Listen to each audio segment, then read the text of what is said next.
Chair Newton, Here. Member Swift, Here. Member Kelly, oligarchy to do the. okay. Here. Commissioner Green, Here. Commissioner Gonzalez-Parber, Here. Commissioner Jansen, Here. and that is everybody. Did I miss somebody? Well, so Commissioner Fregoso is not here. Let the record reflect that.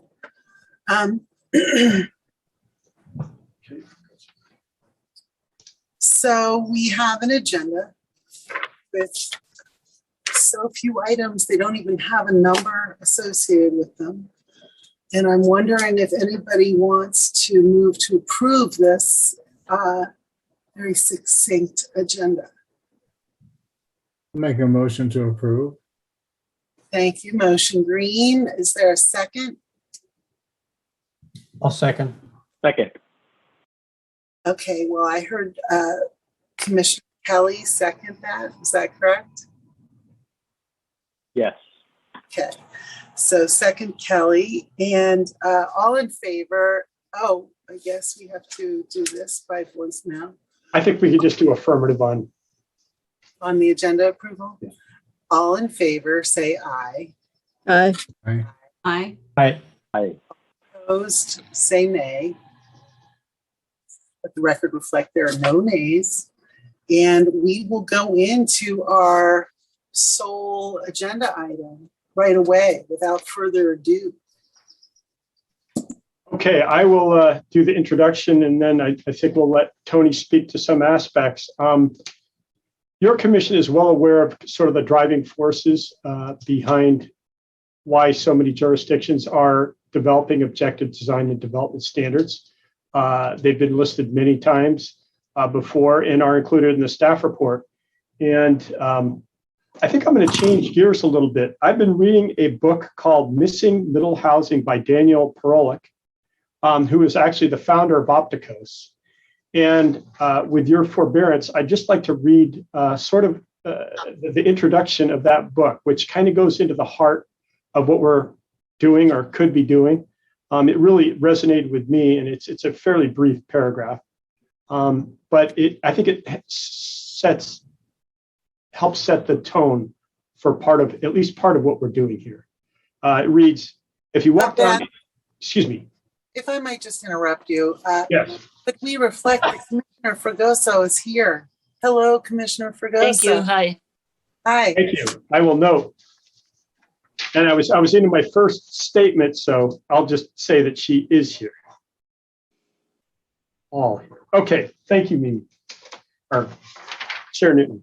So the introduction reads, if you walk down any tree-lined streets in a pre-1940s neighborhood in any city across the country and look very closely, you will notice some of the buildings are not quite like the others. Some buildings will look like and are the scale of single-family houses, but have 2 doors or 4 gas meters, which means there are multiple units. These buildings are often a seamless part of a street and block with mostly single-family homes. Or you may see a wonderful collection of very small cottages oriented around a shared green space. These housing types, such as duplexes, fourplexes, cottage courts, and courtyard buildings, are examples of missing middle housing. Many of us have lived in one of these types, currently even live in one of these types, or have friends or family who live in one of them. They provide more housing choices and can help people to stay in the neighborhood as their lifestyle needs change. They can provide a broad range of affordability as well.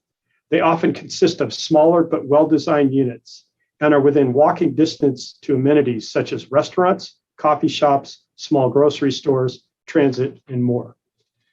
And when I read that, it resonated with me because, so often we get caught up in reactions or concerns about loss of control, and rightfully so. I think that is, let's all be fair and say that that's the driver for this. But at the same time, what Opticos has done with this toolkit is provide a roadmap to getting missing middle housing. And it covers the whole gamut of potential multifamily housing that could occur in Fairfax. But I know that one of the main focuses that we have here is this missing middle housing. And in conversations with the Planning Commission odds subcommittee, it's been communicated that missing middle housing and affordable housing are very much items that the town should be working towards. So I'm very happy to see that we have one of the really the founders of explorations of this type of housing who has oriented his firm around this, and we have the benefit of their expertise, their long expertise in the document that was created for the entire 11 jurisdictions that participated in this objective design and development standard effort. Now, what we have seen since the last Planning Commission meeting that discussed odds, which was on May 27th, for which both minutes and videotape is available on the town website. What we have done since with this toolkit is to winnow it down. We got direction from your commission and subsequently reinforced at the subcommittee meeting that Fairfax didn't need to worry about the higher intensity uses that were shown in the draft toolkit that was originally proposed. And it's acknowledged that in developing toolkits for communities such as San Rafael and other towns and cities in Marin that have higher buildings and more intense development, there was always going to be some winnowing down. So what this is the first view of that winnowed down process. And importantly, what it has done is taken the number of potential toolkit zones down to 4 zones. And let me pull up the map, share my screen.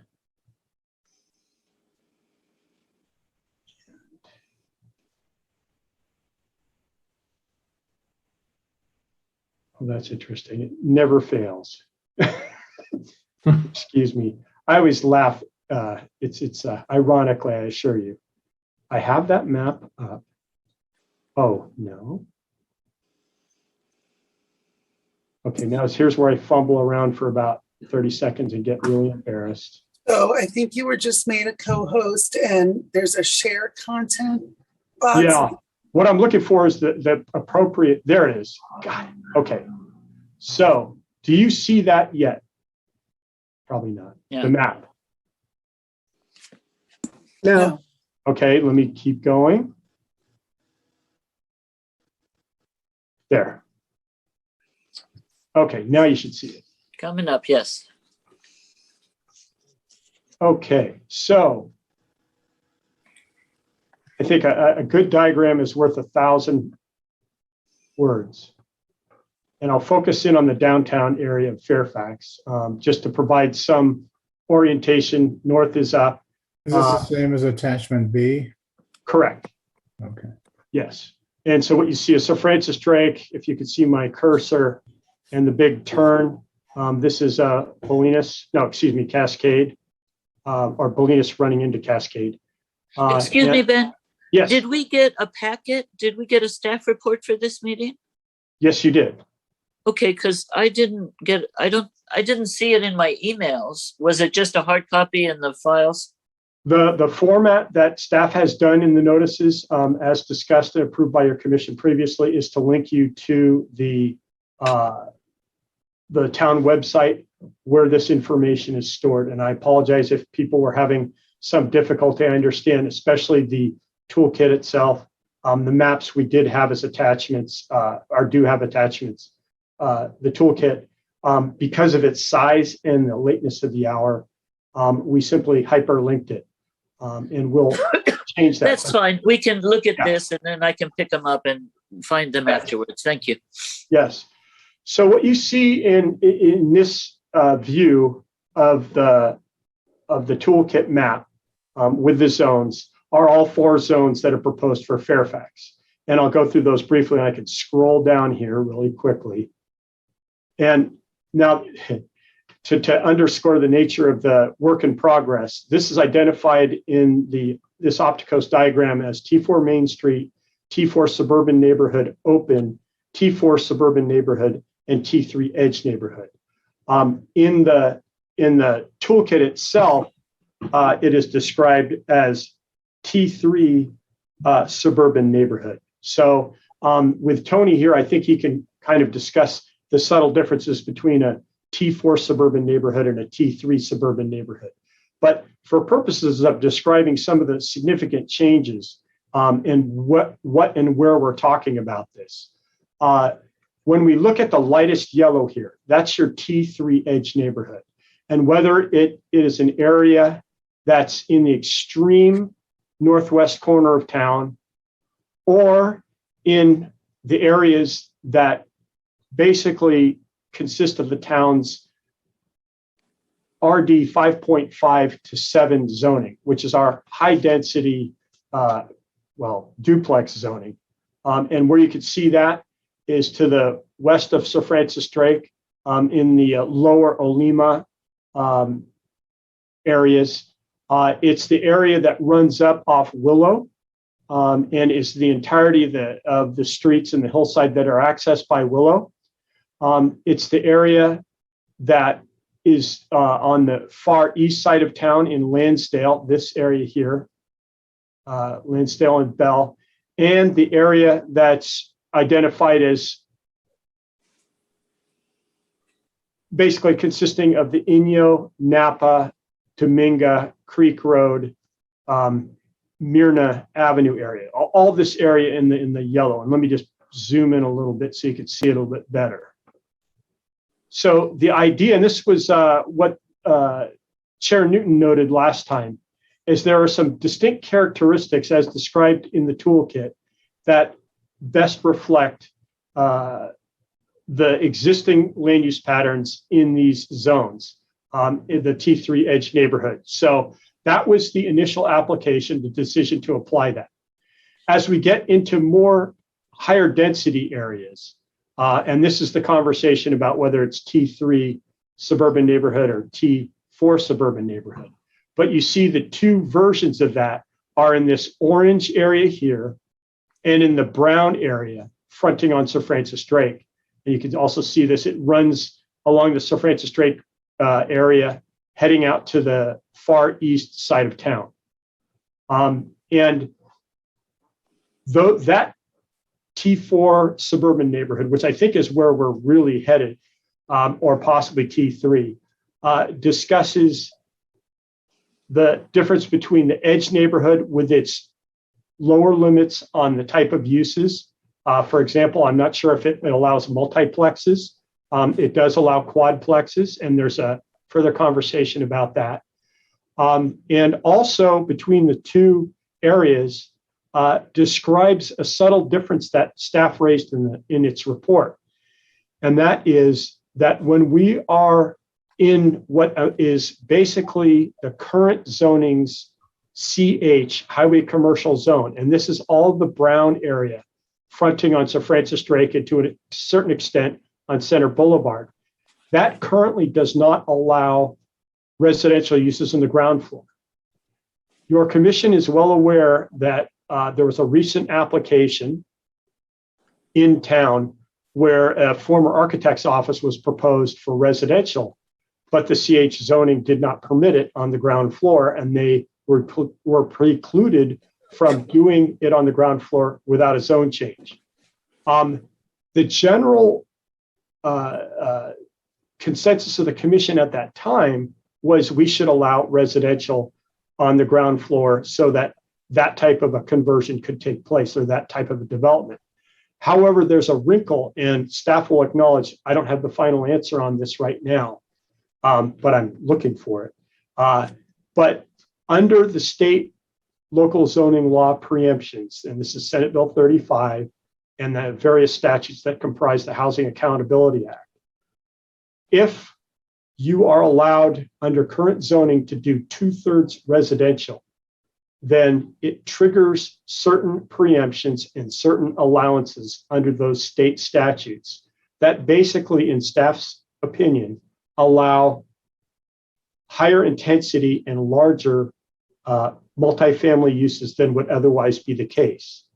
And so one of the questions I posed in the staff report was, if your commission is concerned that were we to modify this zoning to allow residential on the ground floor, would there be a problem, as you see it, with the potential for more intensive, bigger multifamily development along Center Boulevard and Sir Francis Drake?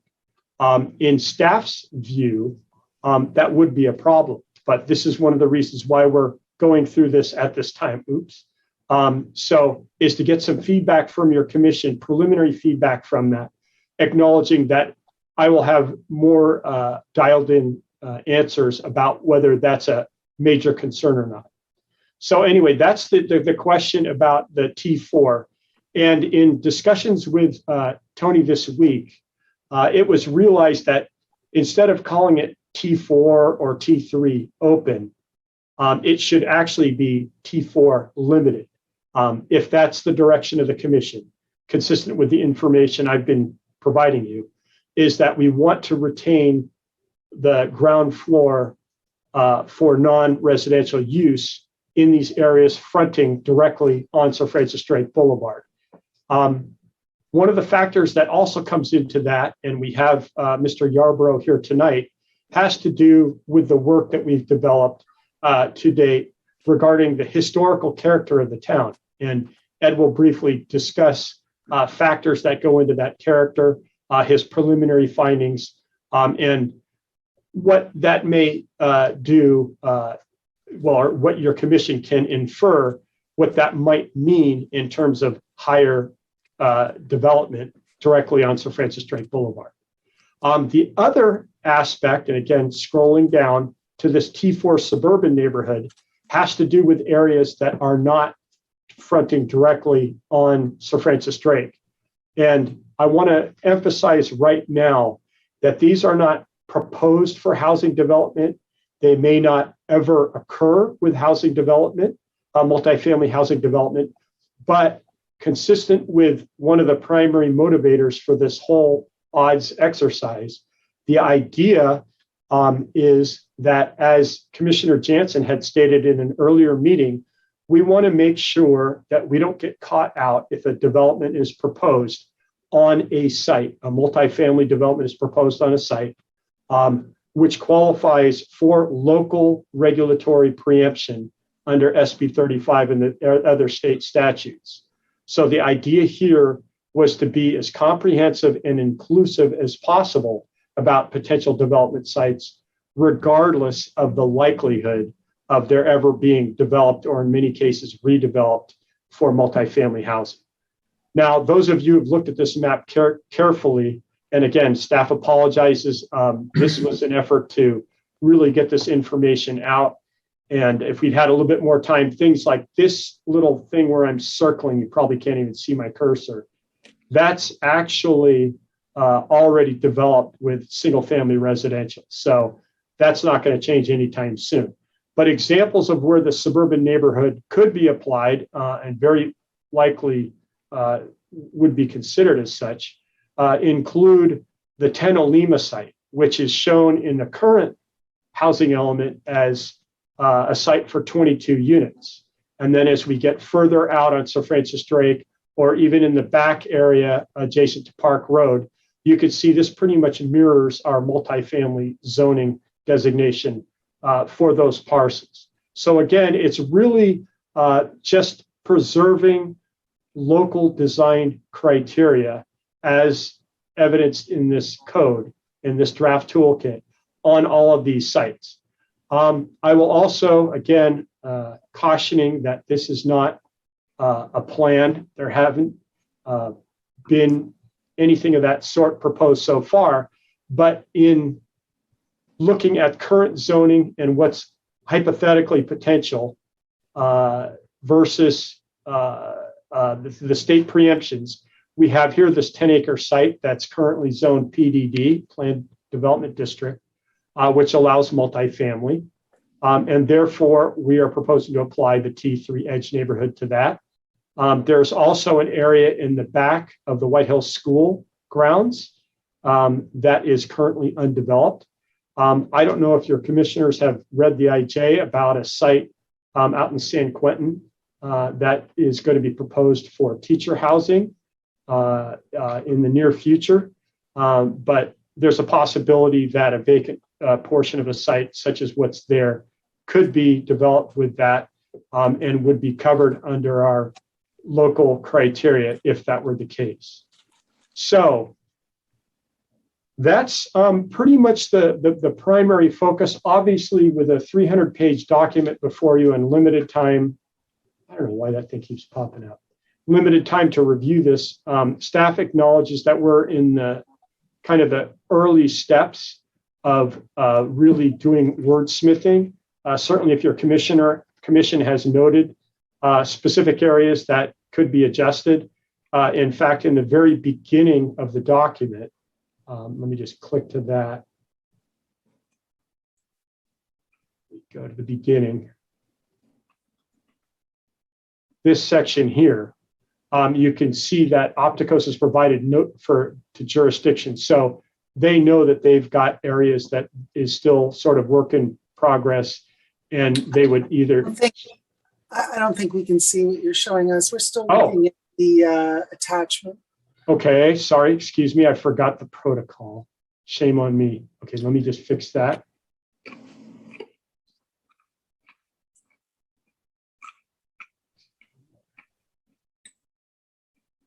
Get off screen sharing and go. Let me see if I can get it now. There. Okay, so this is right at the beginning of the draft toolkit. And this kind of points out that there's some areas that are, X'd out. There may be some other areas that are called review authority or public body. So it's just a caution that they're aware that at some point they will be doing a word search and substituting some of the generic. Actually, Ben, no, that's for you all to direct us. We're calling those out and saying those are decisions that need to be made by the town. They're word preferences or references that we can't choose. You have to tell us, the town have to tell us which ones what you want to use and what references to put in there. Okay, thank you, Tony. And that's about all I have is the suggestions for commission deliberation.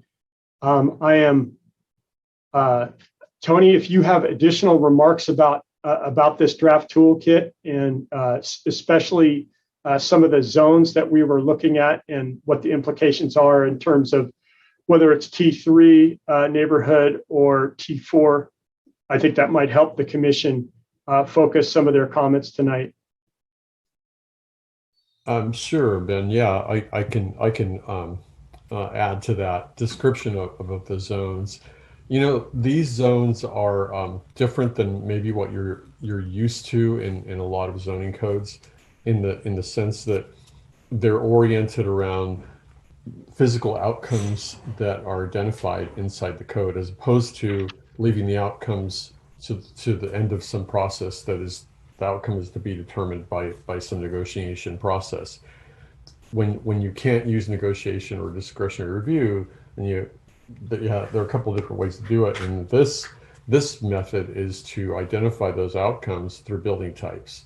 So Chapter 6 identifies those outcomes in physical form and says here is the maximum footprint in addition to other requirements of massing and length of building, etc., width of building, depending on which one. So everything is in the code, and this code is focused on those building types. So the simplest way to understand the difference between the zones is to look at what building types are in each zone. So I'll just read those off real fast. I don't have a simple chart to share on my screen, but the T3 edge neighborhood allows the house, the duplex side by side, the fourplex, and the pocket neighborhood. The T3 suburban neighborhood zone allows those types and two additional, the cottage court and the neighborhood townhouse. And if you remember back, I don't know if you've noticed this, but in the overall toolkit that jurisdictions can choose from, remember it's a big basket of content, and you can select what you want and discard the rest. But in that, there are more building types than what you have in your customized toolkit, because those building types were not relevant to Fairfax. And so when you hear the term neighborhood townhouse, that is a specific size, and it's smaller than the other version of it called the core townhouse. That's a much bigger version. That version is not in here. The smaller version is. So the T3 suburban neighborhood adds 2 more to what the edge neighborhood allows, the cottage court and the neighborhood townhouse. The T4 suburban neighborhood allows 3 more than the previous zone. It allows a duplex that's stacked, not only the kind that's side by side, but the kind that's stacked. So one flat on top of the other in a 2-story house. It allows the neighborhood courtyard. And again, there was a core courtyard, a much bigger version. That one is not in this document. The neighborhood courtyard version is. And then the last one that this zone allows is the multiplex. That's when you get above 5 units. And then the last zone, your Main Street zone, allows the neighborhood townhouse, the neighborhood courtyard, the multiplex, and the Main Street building. So that's a quick summary of the different types. And if you go look at chapter 6, either during or after this meeting, you can see those diagrams and those photographs and see what those types look like. And all the standards are geared toward delivering those physical outcomes. So Tony, what we can clearly see is a gradation in intensity as you go from the T3 edge neighborhood to the T4 Main Street. That's correct. And the other gradation is that the setbacks. So the setbacks in the lower zones are bigger, and the setbacks in the Main Street zone are smaller. So they might be subtle, but they're very different. They're actually different. I shouldn't say very different. They're different. So for example, in the T4 suburban neighborhood, the front setback is 10. In the edge neighborhood, it's 20. In the suburban neighborhood, is 15. And in the Main Street zone, it's 0. So, can those be adjusted? Can they be increased? Can they be decreased? Of course, that's part of the customization process. That's the kind of feedback, or one of the kinds of feedback that you could give us. Okay, Chair Newton, I see Commissioner Jansen has his hand raised. Yeah, please.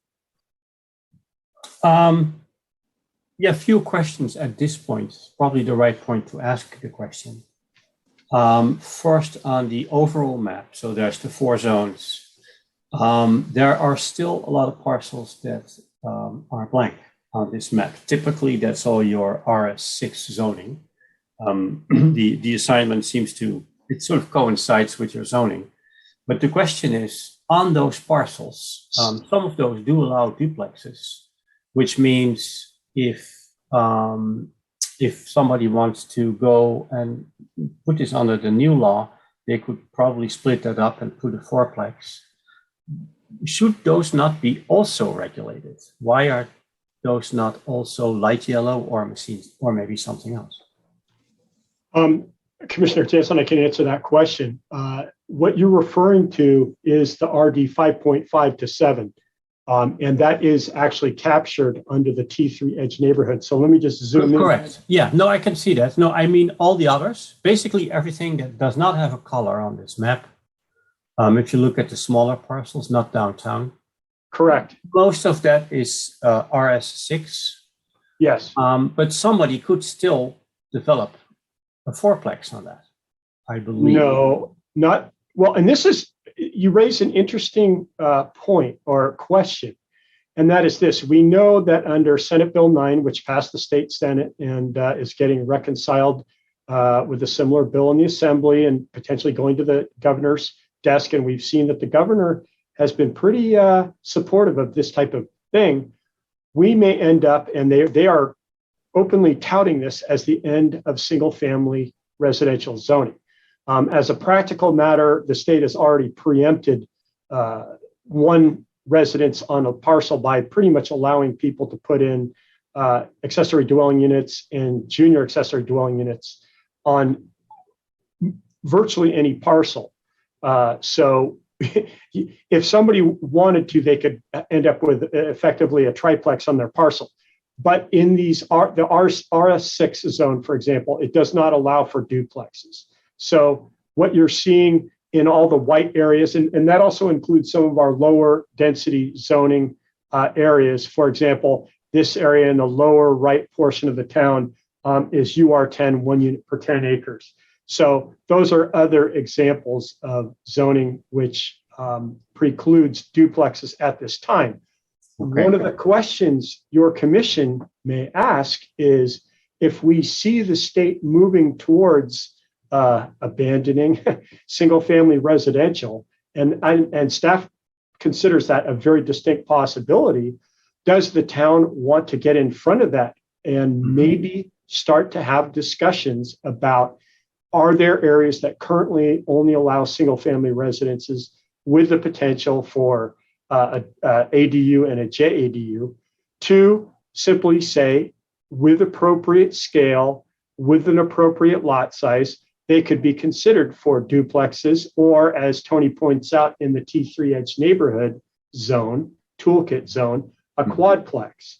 And I hope I'm not putting words in subcommittee members' mouths, but one of the considerations was, well, if we are going to end up with a building of a certain size, and in this town, the maximum is 3,500 square feet, could we consider the town at least as well served by a duplex that was 1,750 square feet instead of one single family residence at 3,500, or better yet, with a quadplex of 875 square feet. And of course, that's assuming that the maximum you can build on a parcel is 3,500 square feet.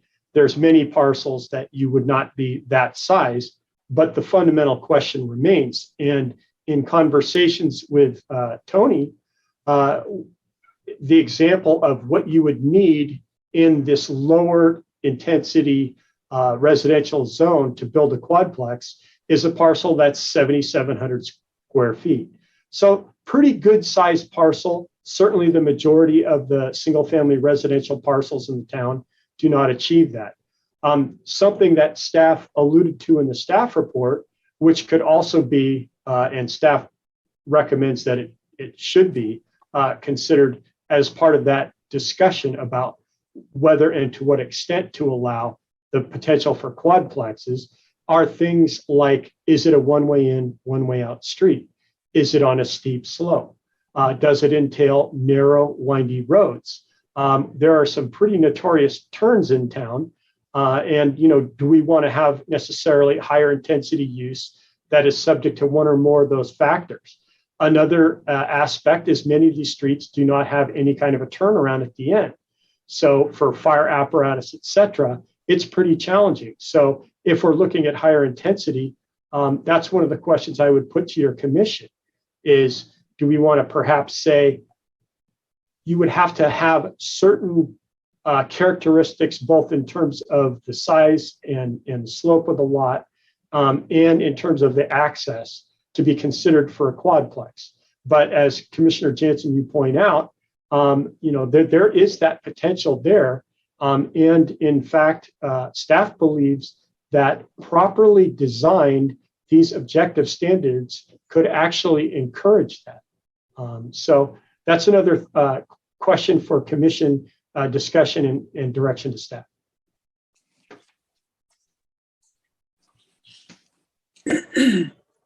Thanks, Ben. Is that the complete report? Is there anything else from Tony or Ed? Yeah, I think Ed is here to talk a little bit about the historic context. You saw his report dated June 10 or June 3rd. And I think, Ed, you've had some additional findings and discussions about the character, and especially in the context of historic what did you call it? It was not quite a district. Well, historical resources. You hold on just a moment, Ed. Yeah. Sorry to interrupt you. No. I see that Commissioner Swift had her hand up. Commissioner Swift, can we wait for further questions until we're done with the presentation? And I'll call on you first. Is that okay? Yeah, that's what I wanted to do. Thank you. Okay. Thank you. Ed, please go ahead. I just wanted to say, so our historical subcommittee met, and Commissioner Fregoso was there, and Commissioner Jansen, and we had a really fruitful meeting. Talked a lot about the importance of a historical resource survey for presenting an objective assessment of the potential for a historic district in the downtown core, and how that and the having DPR primary forms, which was a state recognized way of recording buildings, creating a list basically that gives an objective recommendation that then your body and the town could adopt of the buildings that were recorded. About 192 are in our study area, and which are considered historical resources. And historical resources, kind of like archaeological sites or something, have a degree of protection under the California Environmental Quality Act. So that, in a way, I'm talking about something that when, even though there's information from that study that can inform stylistically what may be a unique additional style to consider for Fairfax in the objective design and development standards. The other value of the historical resource study is to have some protections and controls over your town regarding the protection of historical resources.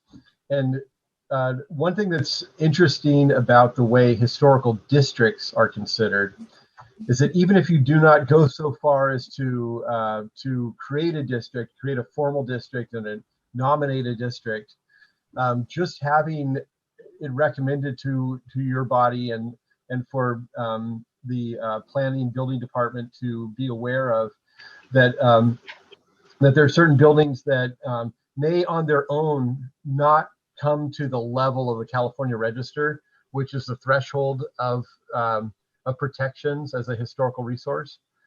But a historic district can encompass many buildings that collectively rise to that level. And they actually enjoy basically the same level of protection of an individually eligible property. So what it does is it allows the town of Fairfax to and I'm not a lawyer. I'm not going to pretend that I know how this would come at the outcomes and how this would relate to SB 35, certainly.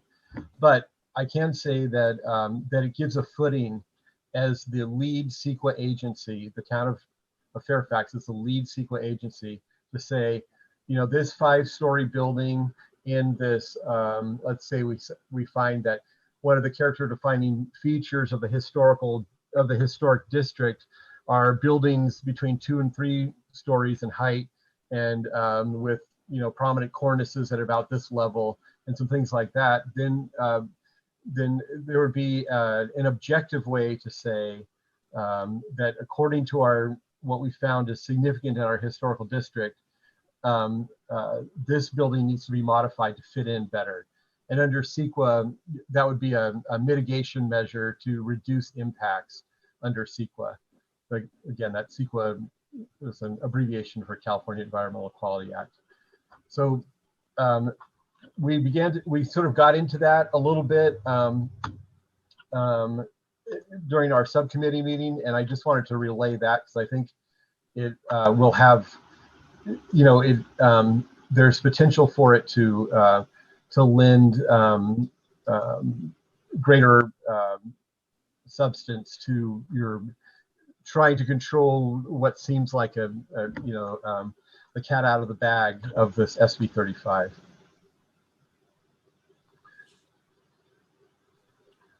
Thank you very much. I'm I'm gonna go to commissioner questions now, and I'll start with Commissioner Swift. Okay, so I, as usual, have several, so bear with me. And some of these may not be able to be answered tonight, like the question I had posed to Ben on the reference to historical sites in SB 330 and what that meant. So if these can't be answered tonight, that's fine, but the questions kind of get to the heart of my review of the toolkit.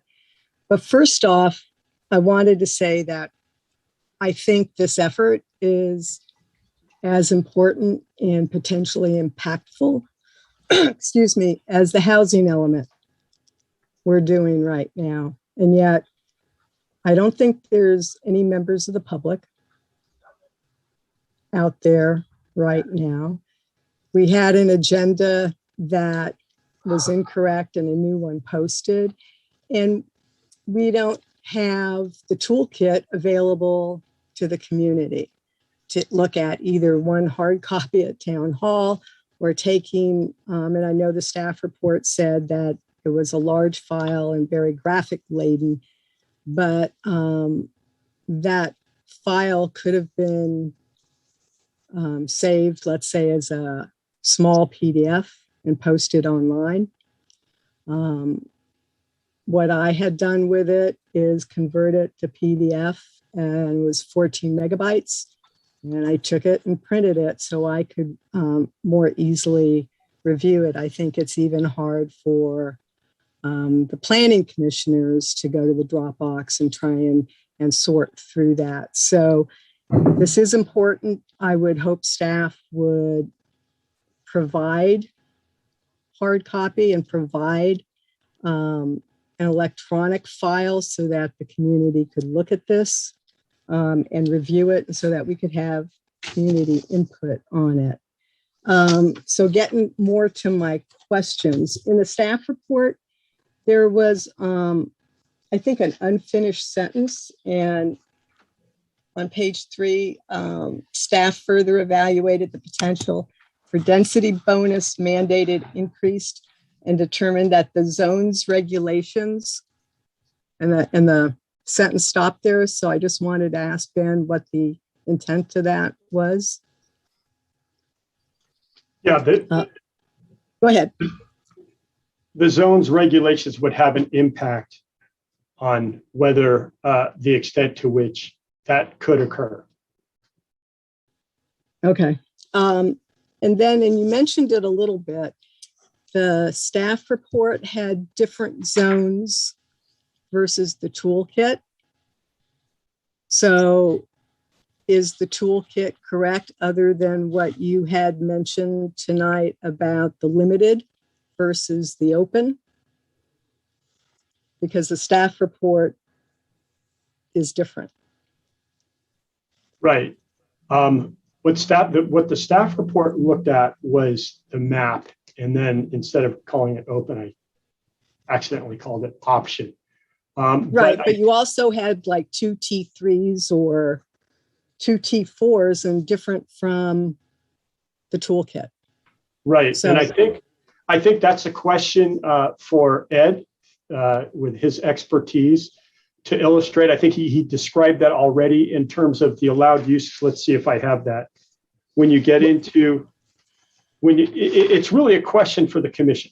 There are discrepancies. So between the Opticos map and the Opticos toolkit zones, there's a discrepancy. And as you point out, that's whether it's T3 neighborhood or T3 or suburban or T3 edge. And then the other question is whether it's T4, whether it should be T4 suburban.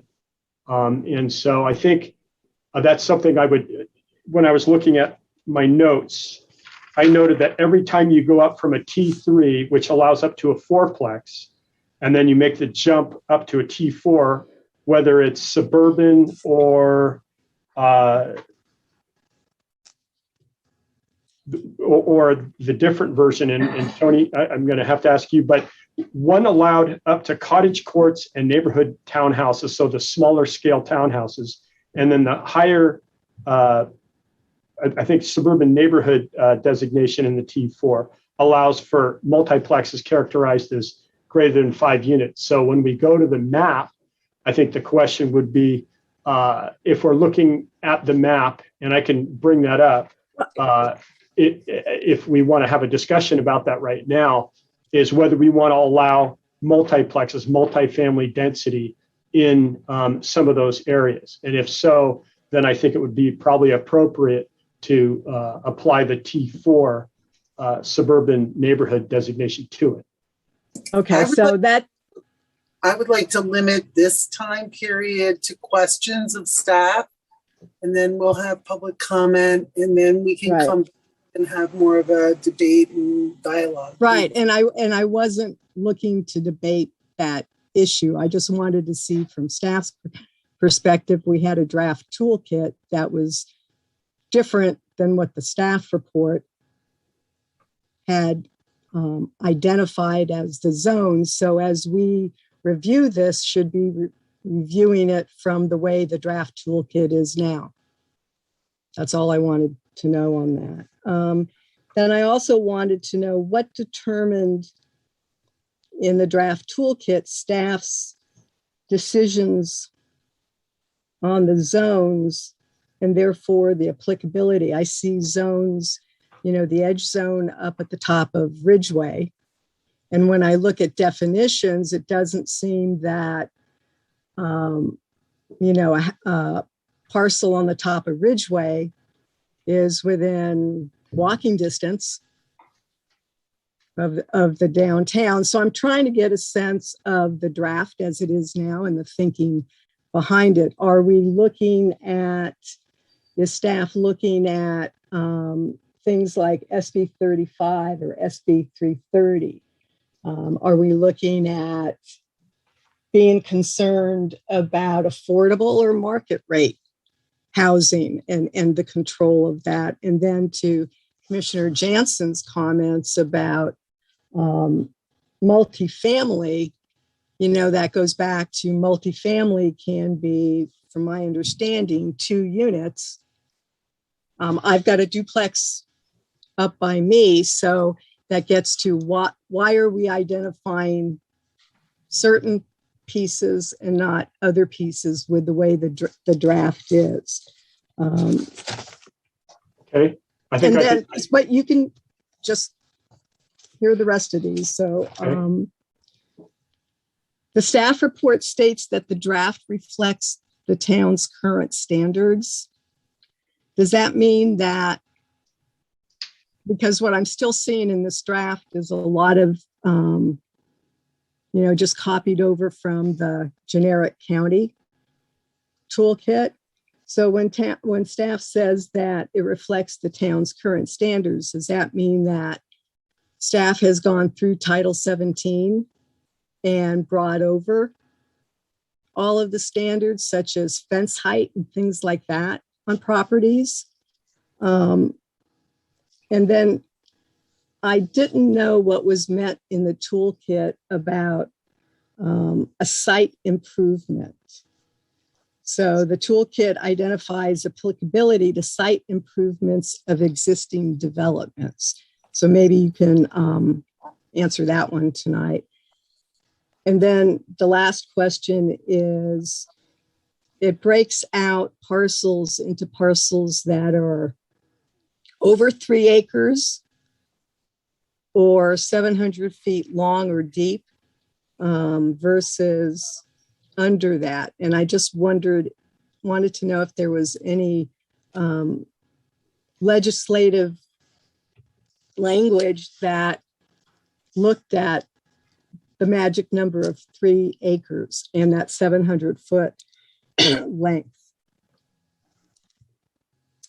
So maybe if you could answer the site improvement one, that would help me further go through the review.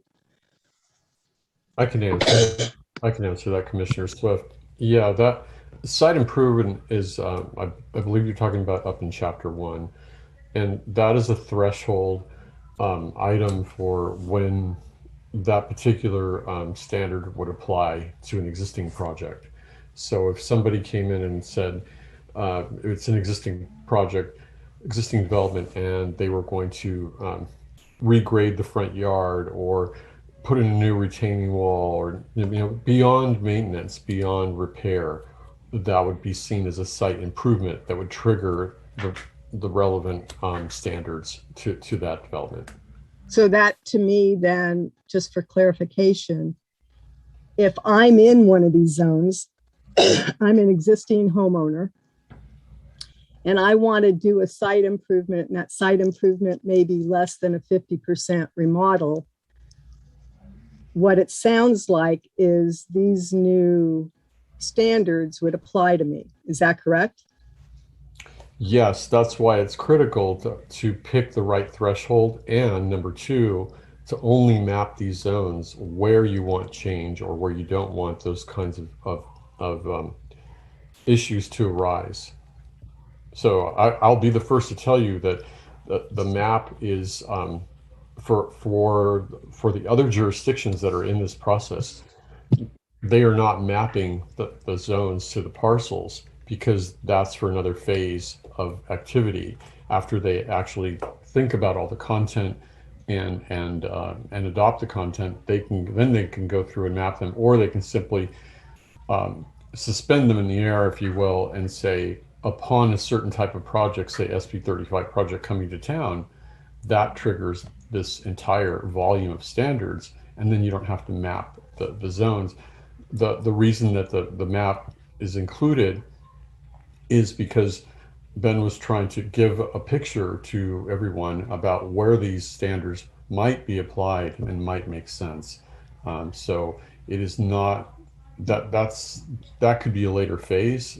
It's not something that we are doing for other towns that are doing this right now. Okay, that helps clarify this whole staff report and this project to this point in time, because when I look at it and with the mapping, it's showing me that a homeowner on Porteous in Deer Park who does a site improvement could potentially, because they're in that map zone, fall under the standards that would be in our toolkit.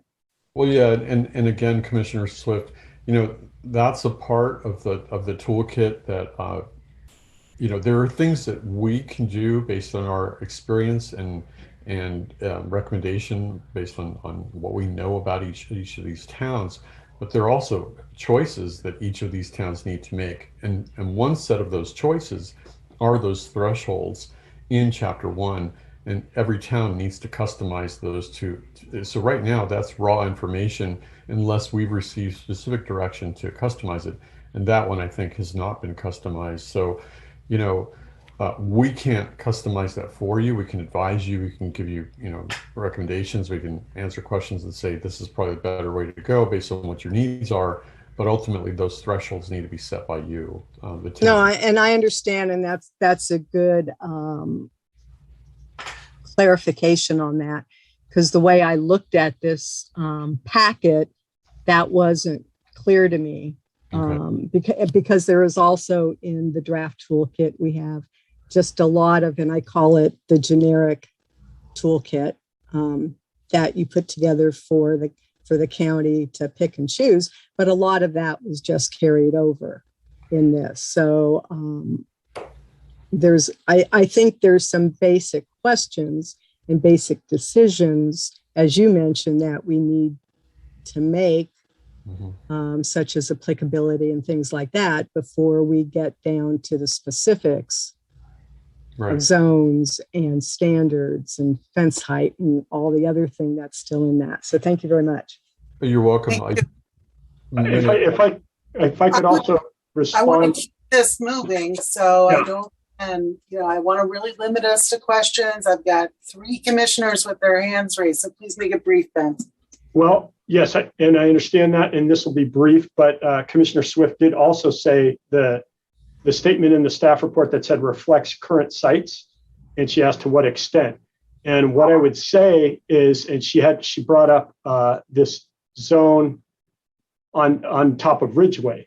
And what I'm pointing out here is that currently allows duplexes. That entire neighborhood is zoned to allow duplexes. So the very top of Ridgewood allows, Ridgeway Avenue allows duplexes. So currently under state law, we do not have any discretionary review authority over that development. We can apply certain standards, but it would not be processed were it a duplex. And so what we are doing here in this very draft proposal, admittedly, is saying this is T3 edge neighborhood. And therefore we are now applying these standards to any development where currently it would be a building permit application only. So that's when I'm going through these areas and saying, hey, all this is RD 5.5 to 7, the Porteous neighborhood, et cetera. All those, we lose our discretionary application for a multifamily project at this time. Now, Commissioner Swift brought up a good comment about what's the trigger. Would it be on any project? And as Mr. Perez pointed out, it's up to the town to determine. Staff has previously stated that it's staff's position going in that this would only be triggered to an SB 35 project. So what we're doing is saying in these areas that are now subject to SB 35 local discretionary review preemption, staff is recommending consideration of these toolkit standards so that we at least have those standards to guide review of duplex projects. And then we're further talking about the possibility of fourplexes. And as I discussed that with Mr. Perez, we could apply whatever criterion we wanted for considering allowing higher intensity use, such as fourplex. And you see those potential criteria mentioned in the staff report. So. Thank you. Commissioner Fregoso, and then Commissioner Green, and then Commissioner Jansen. Thank you. I have a number of questions. First of all, in prior months, we were given a link to a Dropbox odds document that was titled, let me go to it.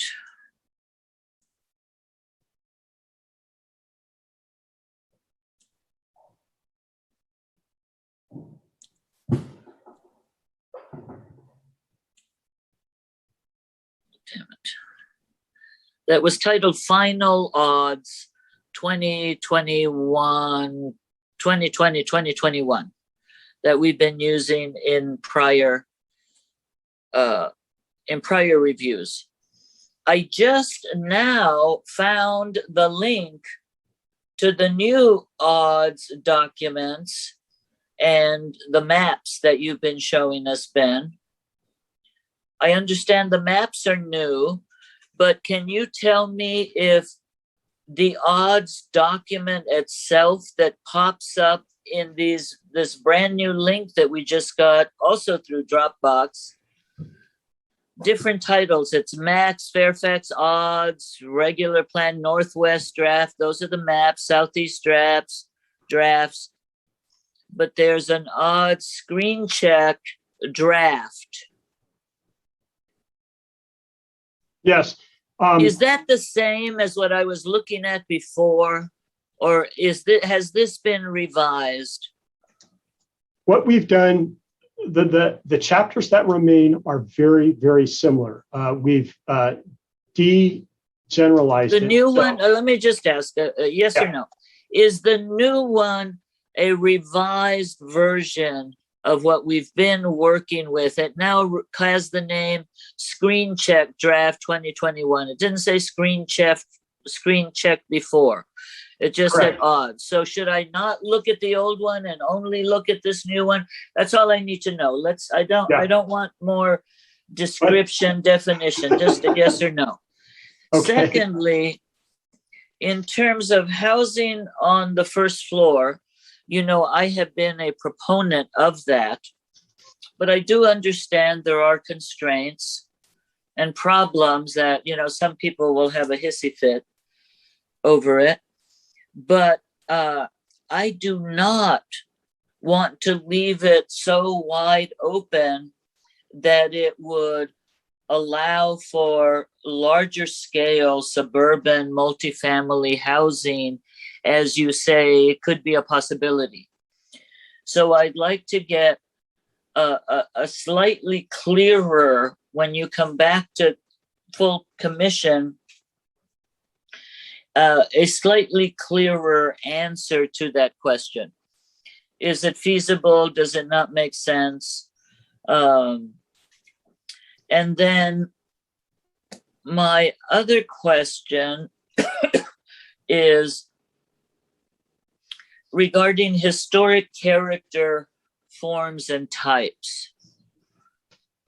I was under the impression that we would identify historic character and design specific to Fairfax, and that some of those examples would be captured in photographs in the odds, as you have captured photographs from different. Well, let me look if it's in the same one.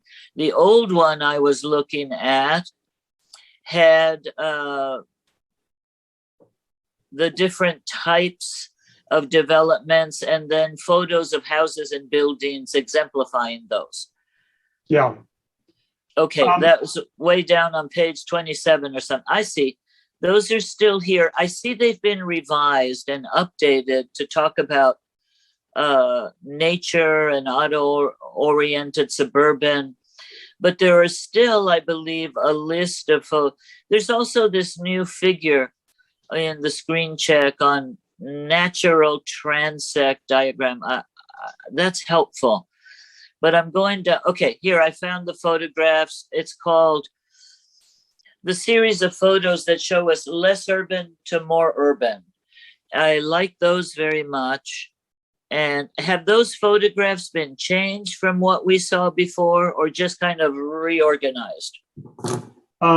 It's been a reorganization. We looked at what it would take to create a specific architectural type for Fairfax. We can do that, but not under this budget.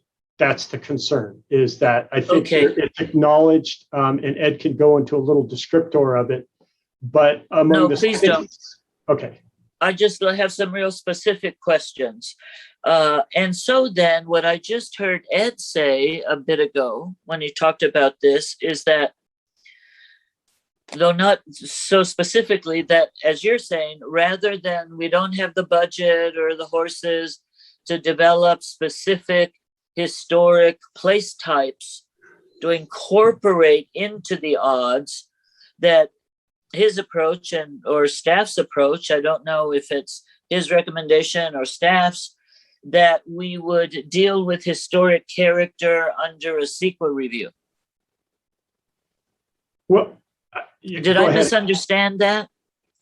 I think what Ed was referring to was the fact that he has completed some analysis to suggest some historic character in the downtown core area, and that the analysis that he's completed so far indicates a certain level of historicity and provides the town with the potential protection of some CEQA provisions. And Ed, you can chime in further. And one of the challenges is that it's not as clear as saying this is a historic site. It's been nominated. It's got a register number. Let's just say the Marin County Civic Center.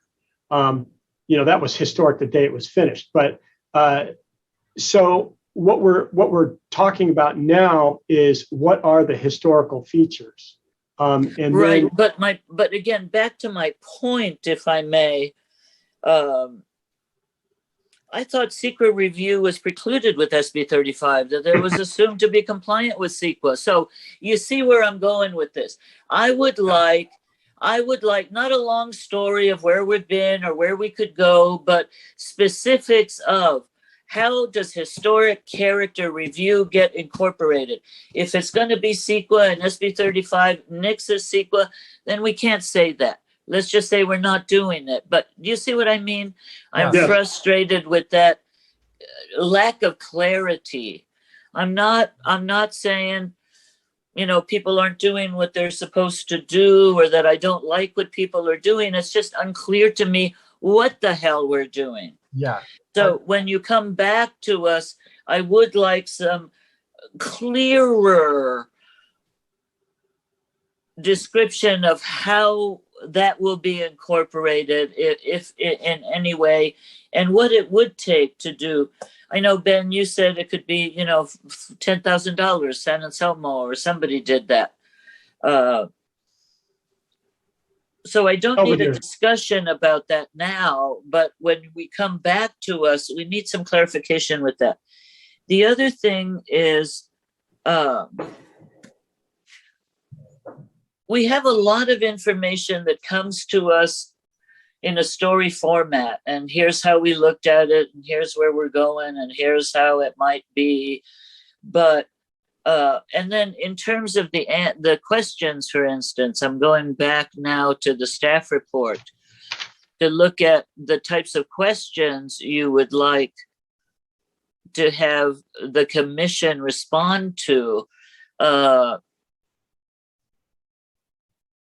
If we could get a specific question, for instance, do you want first story housing on the block between whatever and whatever on Sir Francis Drake? If it leads to higher density housing being allowed, if it opens up that whole bag of worms and SB 35 says now you have to build 3-4 story multifamily, do you still want it? You stated that question better than I did. Thank you. Because I there's so much description and discussion and dialogue. I feel that we're losing the trees through the forest. Can we identify some trees and say, yeah, we want that tree, we don't want that tree, this has changed, that hasn't changed? And then if we could just please get the documents or figure out, because I was looking through the links and I didn't go to the website, but you know, you have to go 5 different places to see where is something. Is there a staff report? I didn't even know there was a staff report. If someone had said, here's the agenda, go to the website to get the staff report, I might have had more time to get to it. So if we could, if at all possible, get it with some advance notice before the next. And does this come to our next planning commission meeting, this odds current version of the toolkit? The intention is it's certainly to come back. Tonight's a discussion document only, and you know, I'm getting good feedback. It wouldn't come at the next meeting or the next. Okay, probably the one after. It'd probably be September. Okay, that would be good because I'll be around in September, and I may or may not need to miss the October meeting. So that's all I have for now. Thank you. I can see we're making progress moving forward. There's still a bunch of questions, but that's it for me. Thank you. Thank you, Commissioner Fregoso. And Commissioner Green, you had your hand up previously. Do you have some questions for staff? Just one point on the map that was presented as attachment B.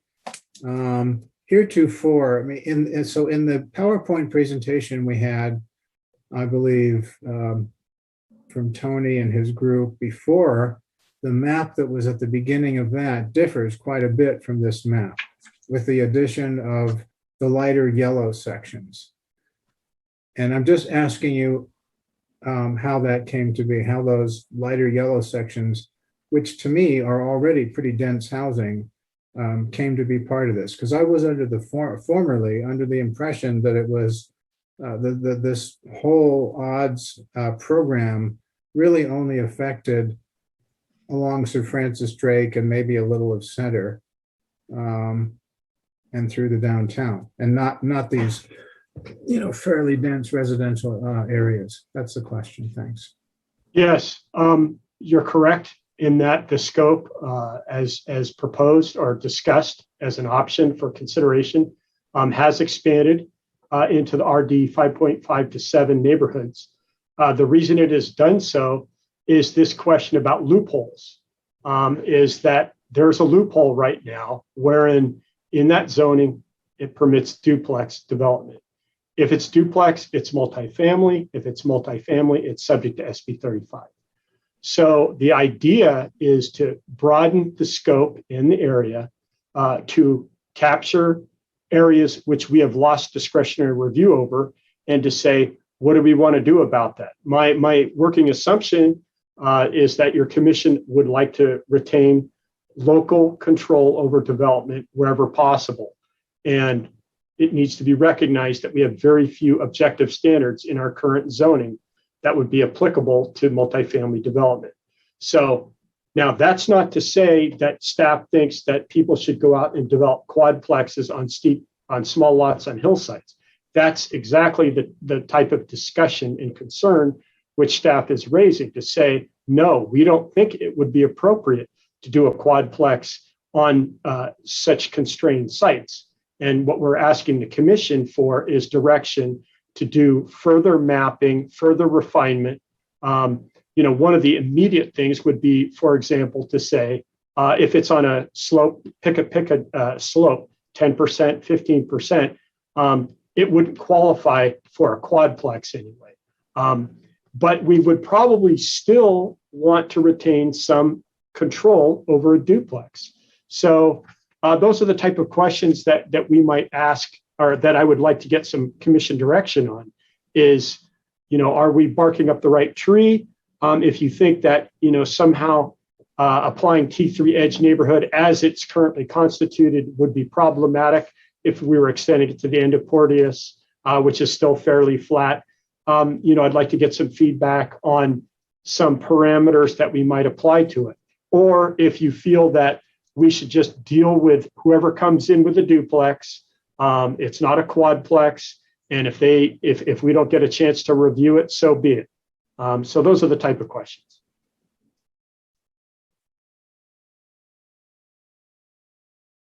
Does that end your questions, Commissioner Green? Do you have Yes, any thank you very much, Chair. Thank you. Okay, Commissioner Jansen, your turn. I think it's a simple question. It goes back to what was discussed by Mr. Perez in answer to Commissioner Swift's questions. If I understand correctly, most other jurisdictions do not create a map at this point in time. And what I understand is that what that allows them to do is to, after an application is done, determine what type would be applicable for a certain site. Is that true? Is that correct? And how do they do that? So that's correct, except that the applicant would need to know ahead of time, without deliberation, once they've applied, what zone would apply. If you only had one, there would be no question.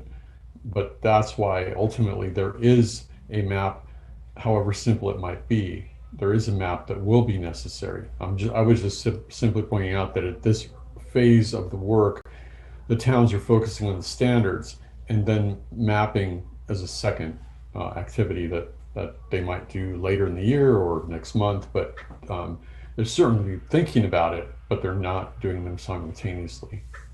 Okay, so we are basically ahead of them, but everybody will still need it if you want to apply it. There's no other way to do that. Yeah, because if you have more than one zone, the answer is yes. If you only had one zone, yeah, you wouldn't have to specify. Okay, thank you. Okay, thank you. Commissioner Kelly, and then Commissioner Gonzalez-Barber, and then we'll go back to Commissioner Swift again. Okay, thank you. My first question is for staff, and it's simply, can you just remind us of the near-term schedule and next steps to make sure that we can prepare for that? Well, schedule-wise, we're going to have August is going to be taken up with discussion of housing element. And so there's a special meeting scheduled for the 12th. You'll be getting a Zoom meeting invitation shortly, and we are posting that on the Fairfax Speaks website. And we'll be also posting that on the town website very quickly. So that's August, and we have a regular meeting on the 19th, which is full. So this is going to be reconsidered in September. I'm preliminarily, let's see. But anyway, it'd probably be the latter part of September. So this will afford us an opportunity to really clean up this draft.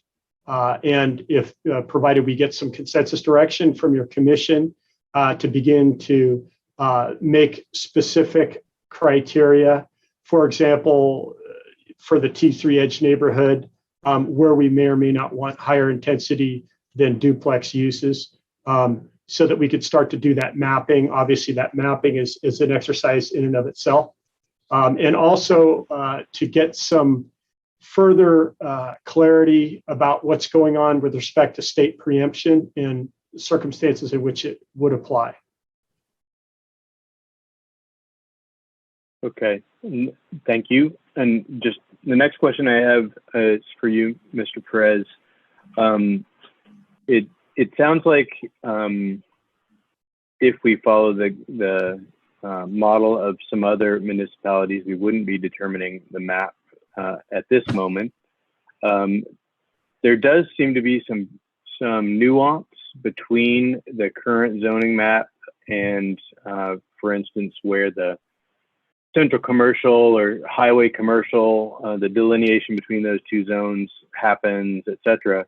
Has there been decisions made already with regard to that? And wondering how we were making those decisions. And then the follow up for you, Mr. Perez, the thresholds that you're talking about in chapter 1, maybe you could give us some examples of that in preparation for our next meeting. Sure. Thanks, Commissioner Kelly. I think I can take questions 1 and 3, and question number 2 is best answered by Ben.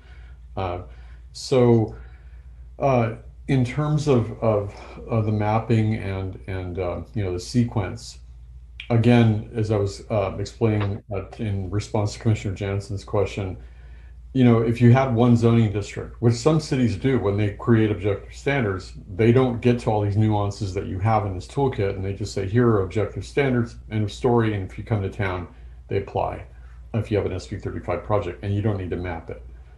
But if you want to articulate those standards as is proposed in this toolkit, then you need to articulate which parcels each zone would apply to when they apply.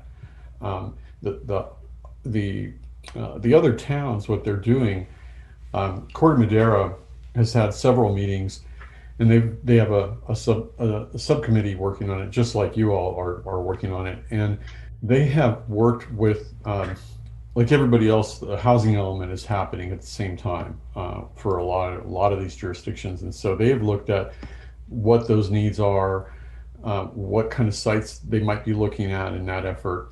And they're doing it in 2 stages. The first stage is to get it on the books and get the standards as close enough to perfect for them as they can, understanding that they'll probably want to come back and take another pass at them as they can next year, because they want to get the standards on the books, number 1, and be ready for an SB 35 project. And number 2, then they're letting that process inform where they will map them. And so they're coming to a meeting, I believe, in the middle of September, probably about the time you all are meeting the next time on this. And you might attend that meeting.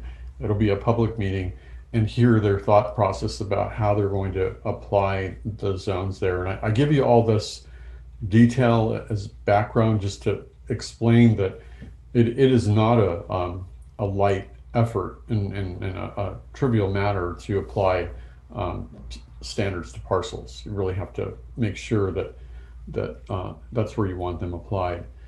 In terms of question number 3 on the thresholds, I'll just go to one real fast here in chapter 1. And think of it this way. Uh, if you, I'm sorry, I'm scrolling to that.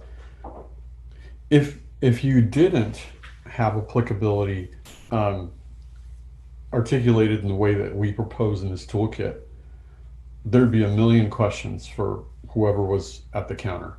Well, what if I did this? What if I did? So the intent of this is to make that unnecessary, especially with objective standards. You can't have anybody refer to another person. They have to only refer to the content. So this is an attempt to, by category or by topic, I should say, by topic, to break it down and say, okay, here's when the site standards um, uh, would apply. Here are when street standards would apply. Here are when the building standards would apply, as opposed to more generically. So that's why it looks more complex, because we're trying to decipher out for somebody who isn't changing everything about their property, but might be changing one aspect of it.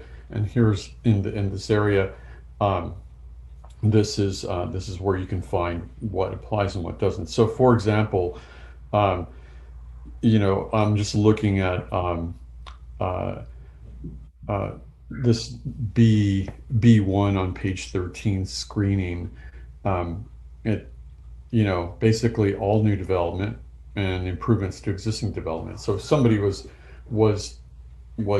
modifying or improving something about their existing project, and there was something that needed to be screened, these standards, according to this, would apply.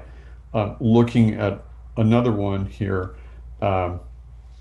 so looking at C on page 14, building type standards, the standards of chapter 6, those apply when a new building is being proposed, um, and when additions are being proposed to buildings in the areas where the zones are mapped. So, for example, if somebody has an existing building and they're going to make an addition to the side or the front or the rear, and it's in an area where you have decided these standards would apply, then it says chapter 6 applies. So the applicant would go to chapter 6 and find out, oh wow, I need to limit my footprint in size. I can't just add on as I used to be able to. I'm limited in the size of that footprint, and then all the other standards kick in too, massing, etc. So you can, and this is, I'm giving this explanation to also offer the opportunity that if you find other topics that you want to, clearly specify here, that's totally your prerogative. Yeah, and in response to the question concerning the CH and central commercial, let me bring this map up. So what you see here, zoom it in a little bit more, is the brown area to the right, as shown on this diagram and in this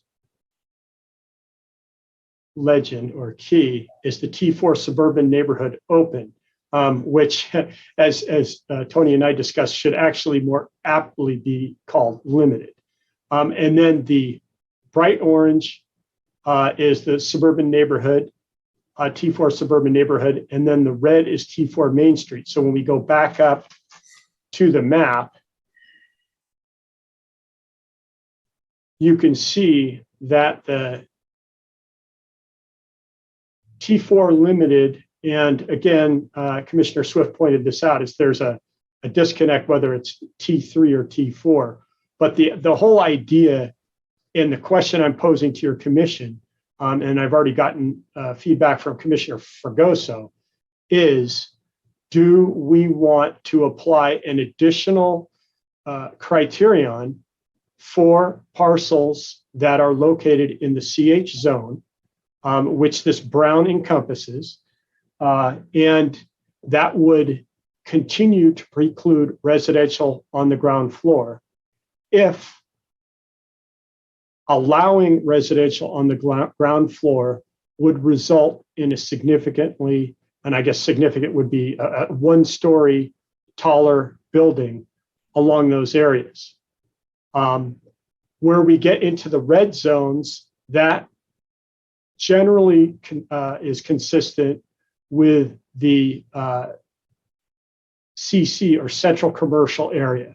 And as Tony pointed out, that relates to having 0 setbacks on the lot and other design details that reflect a structure that fronts directly on the street. So that is the most intensive toolkit zone, and I would refer you to the standards contained in that. I would also say that regarding doing a deep dive into the standards versus mapping, to me, it does provide clarity to get an idea of where it would be applied. It's kind of hard to deal with a conceptual idea and not have locations that you apply it to and can say, well, okay, there's the edge of that zone. You know, that's where it would drop down. Furthermore, that when we're looking at these specific zones, and I'm trying to get a sense of where this would actually apply, that if you have the map, you can start to make those distinctions. And as Tony pointed out, eventually we'll be making some discussions about housing sites in the not too distant future. So I think it's relevant to have these maps. The standards themselves have already been modified somewhat to reflect Fairfax's standards. For example, the basic height that's allowed is 28.5 feet. That is consistent with the town's current zoning, and that was modified. Another thing we have done is to acknowledge that there are going to be developments that can invoke SB 35, and they will demand a density bonus. And those typically consist of extra stories, especially where you have zoning that allows minimum setbacks. So what we've done there is to apply, and Commissioner Jansen caught this one, a half-story design principle. And you know, there is no such thing as a livable half story, but what we're really saying is you have to have a sloped roof with eave heights that reflect a 2-story building. And I believe in every instance, you would have to step it back from the street.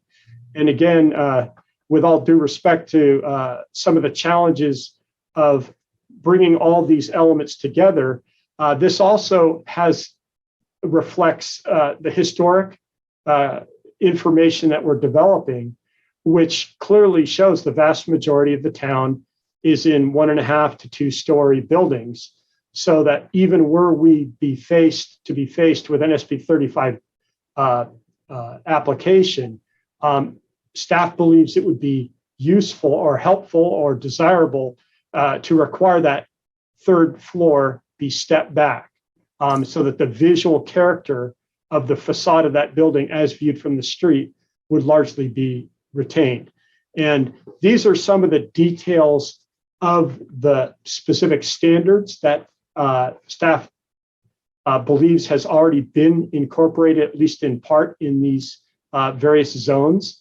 And as I said, with this map, we can begin to have a very focused discussion and relate it specifically to current zoning and questions like, do we want to have a quadplex on a steep slope at the top of Ridgeway or well into Deer Park, the Deer Park area? And those are questions that I would like to get feedback from your commission at this meeting so that we can begin to continue to modify and refine both the standards and the maps.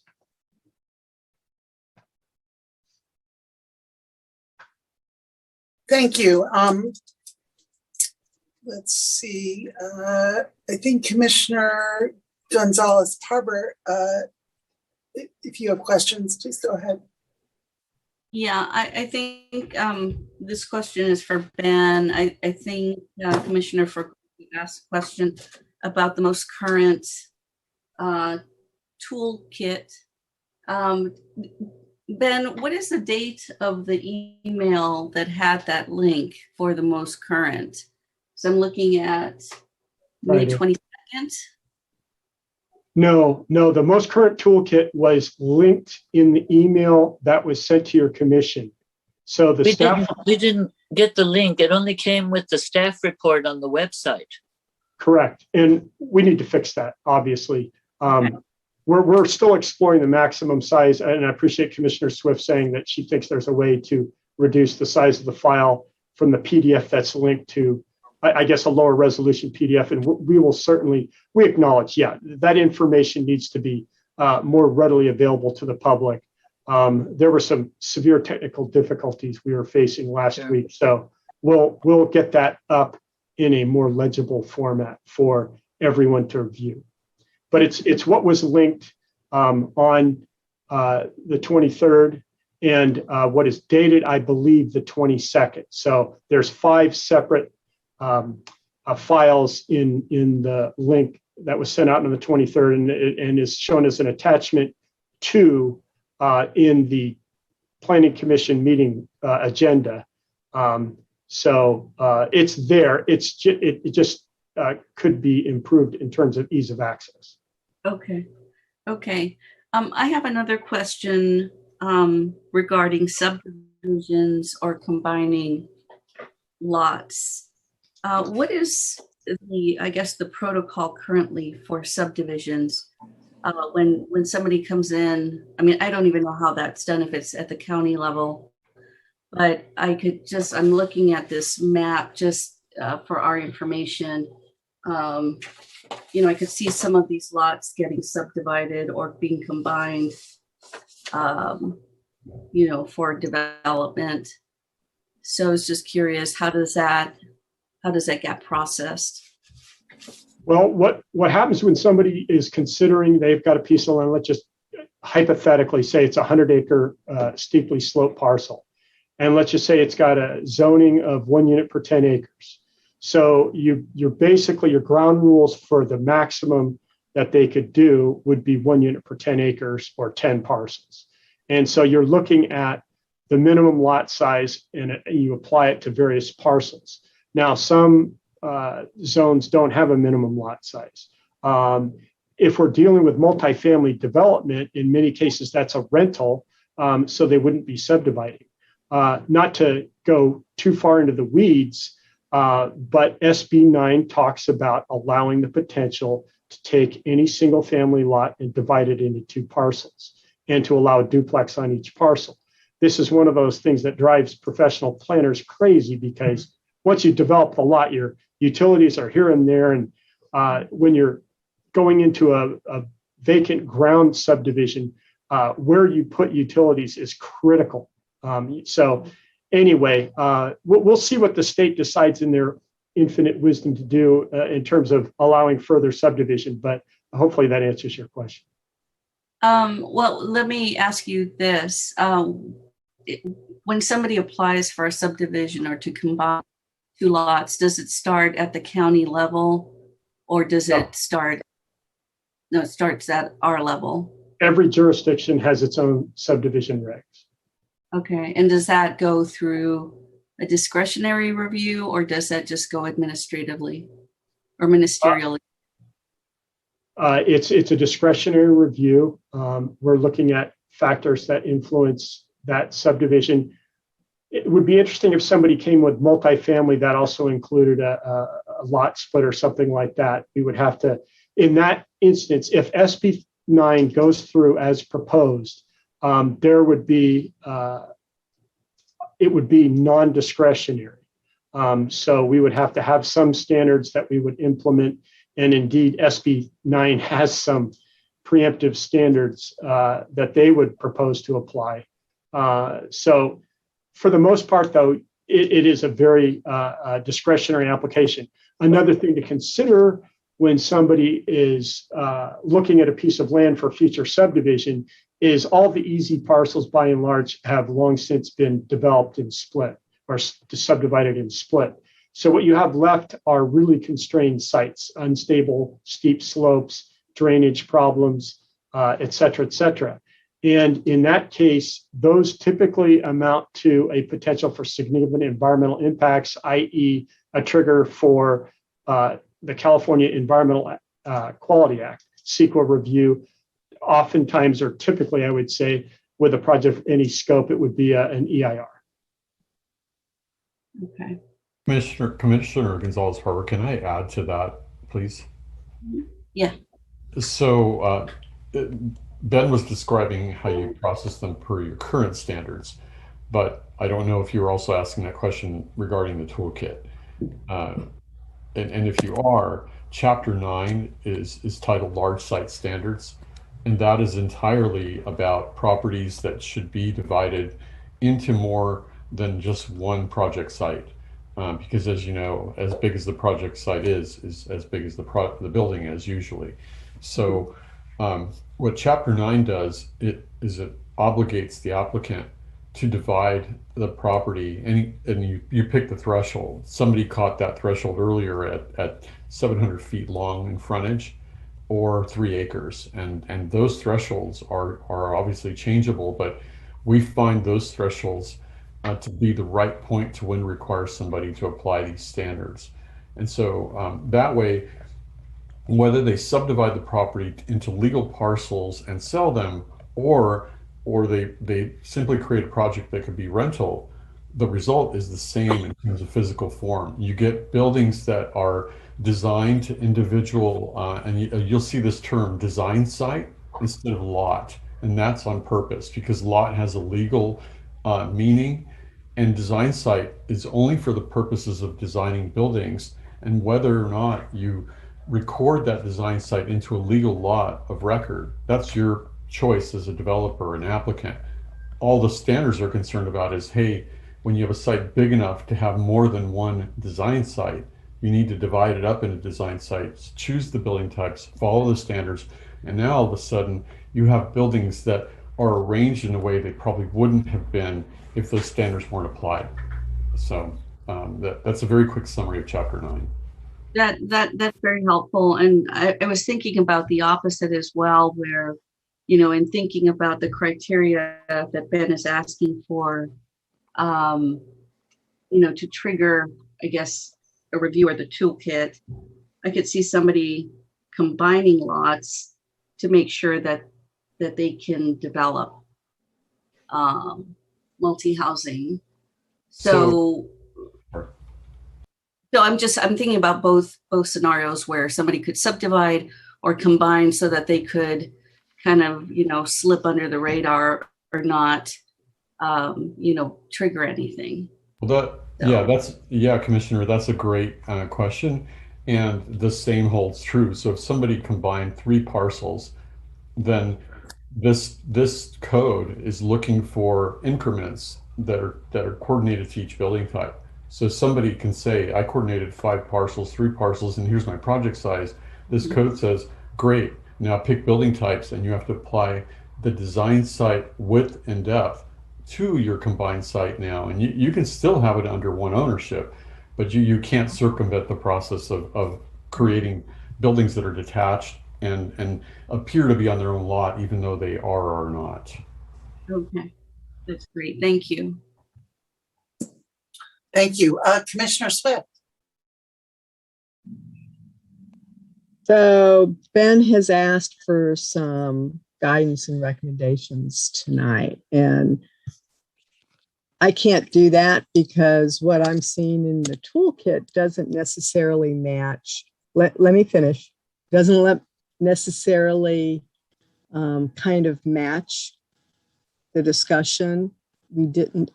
As it's written, it applies with a mapping to every place, even if an existing development is doing site improvements, that type of thing.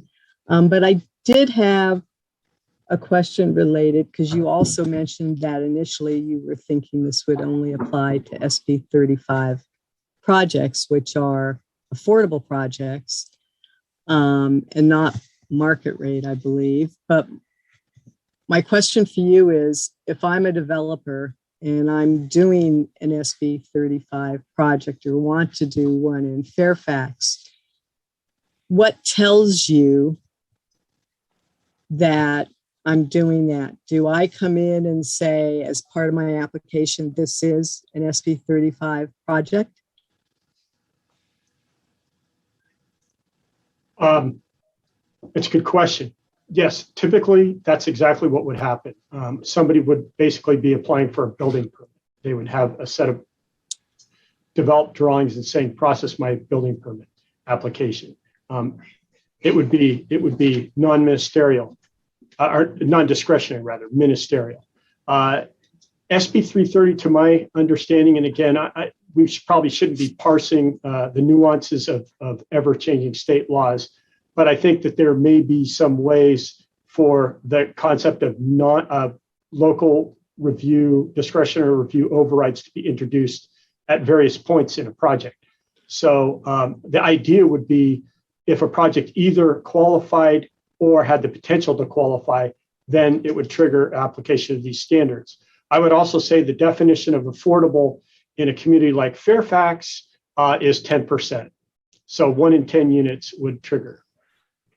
So again, if I'm coming in and in my mind, I'm wanting my project to be developed under the auspices of SB 35, do I come in to the planning department like with a cover letter or something that says, I'm processing this, my intent is to do this development under SB 35? I mean, how would... Yes, yeah. All right. Every city has their own way of receiving an application, but the short answer is yes. Otherwise, the staff wouldn't know how to process it. And the other short answer is that a developer wanting to use that streamlining approach is going to want to take advantage of it and wouldn't want to wait on chance for that processing to occur. So part and parcel of that is that the applicant must demonstrate that they are complying with whatever the state law says about affordability. Right. So yeah, right. So that's why I was trying to get to the point where we say, you know, a project may come in and it could be an SB 35. I mean, if we have something that comes into town, the developer is going to state, I'm processing this application under SB 35. It's going to meet SB 35 requirements. So staff would know. Yeah, otherwise staff would take it through the regular process and the applicant would say, wait, what are you doing? I'm entitled to a non-discretionary process. So we may have some informal, does the town have some formal way for somebody to come in and identify that as a part of the application process? Well, we don't have a formal process set up. What they would say is, in consultation with our attorneys, we believe that we qualify for this SB 35 streamline review because of X, Y, and Z. Okay.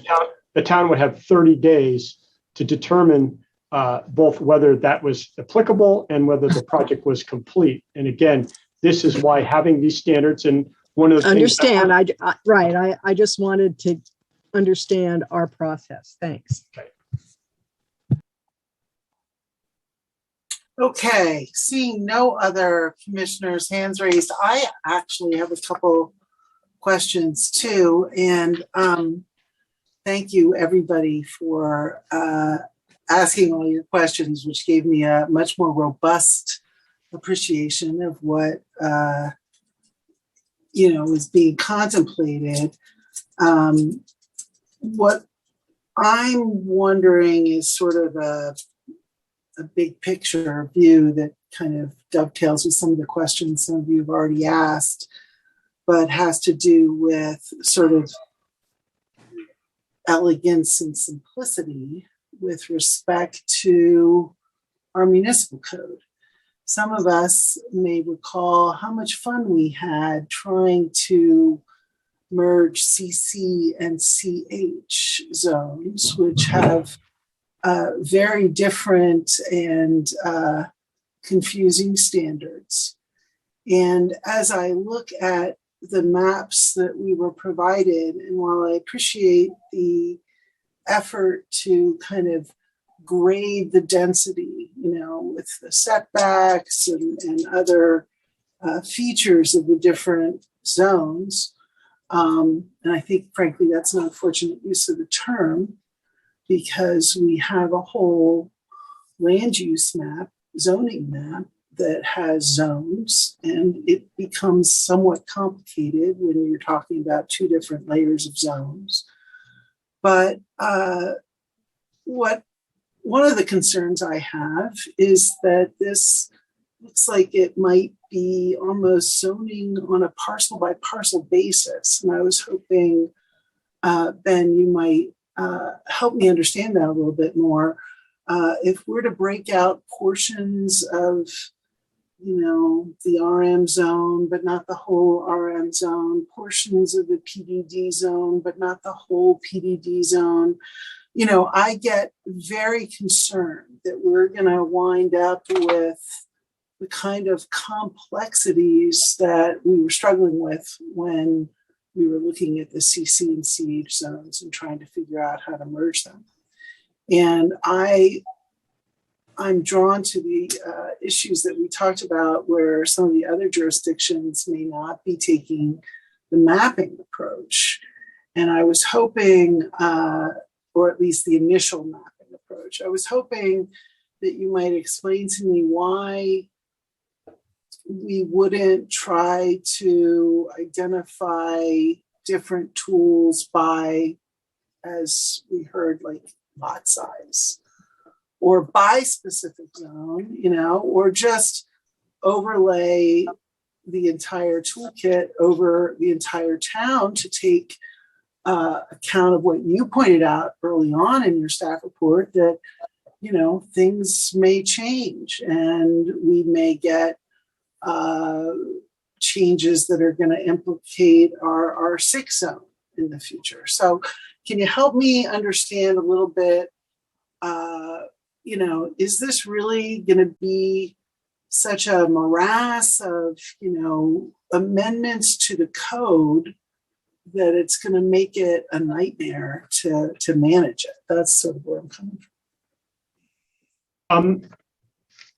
I am very confident that what you have before you would be a vast improvement over what we currently have, or more accurately don't have, in looking at reviewing multifamily projects. They're not simple, but if you read the toolkit stem to stern, it lays it out very cogently to any potential or any developer what the process is and how they figure it out. So if staff were to apply it, if somebody were to come in, typically if somebody's going to do a project, they're going to talk to staff first. And they would say, hey, I've got this and I'm going to come in for this type of a project. And if we have this toolkit, we would say, aha, well, you're in the T4SN zone. So this is what your allowed range of uses are. And go through that process, look at your options for styles and setbacks and everything, every aspect of the physical development of that parcel. Now, as it relates to existing zoning, what we have tried to do, and very imperfectly at this stage, is to match toolkit zones with zoning ordinance zones. And I agree with you. We're going to have to come up with a different term, Tony. Zones is too crazy. And this probably won't even end up being in the zoning ordinance. It'll be its own title. But so that aspect is just basically saying, again, tonight's meeting, the staff report, in a CH zone, our zone, do we want to, for multifamily development, continue to limit or prohibit development on the first floor? We can do that with a limited zone. And we will get more information about that. But in terms of a morass, I mean, it's complicated because we have to hand this to a developer and say, submit a building permit that matches this. We don't get to have a discussion per se and influence them. This is what they get to come in with. And this is the sole thing that we would review it against. Our current zoning would say 28.5 feet. He would say, I'm doing 1 unit out of 10 is multifamily, and I'm requesting a 2-story density bonus. And we go, oh, okay. And by the way, it's going to be modular, and it's going to look like the box that they got approved in Marin City, 5-story box. So that's why everybody's coming at this a different way, and there's biases that are engendered into the process. I believe that you start with where it's going to go. You do certain adjustments, for example, maximum height. You look at likely influences like density bonus and SB 35 projects. You take your best shot and you get something on the books. It was acknowledged from the first meeting and where we were discussing actual odds standards in this toolkit, that this has a long way to go to really match the complexity and charm of Fairfax. But I think it's a ballpark standard that has been customized to a certain extent to this town and will reflect whatever direction your commission wants to apply it in the next draft or version that we bring before you. I also know that there are questions that we haven't even touched on, things like, well, what happens if they have trees? We have a discretionary tree program. And right now, if somebody comes in with an SB 35 project, what happens to that? Good question. I don't have the answer to that, but we need to get that answer because there are many standards, whether it's creek, bank, setbacks, tree removal, etc. We will work hard on those. And we also know that we need to get the historical aspects further refined and included in these zones. But that's the best that we have right now. And I'm just requesting some specific direction from your commission. I'm not worried about spot zoning. I know what that is. Everything that we're talking about applies to multiple zones. If we're looking at further refinements based on slope, it's not going to leave one lot hanging out there saying that's the only T4SN parcel out there. I can guarantee that when we get our final version together, we don't have to worry about that.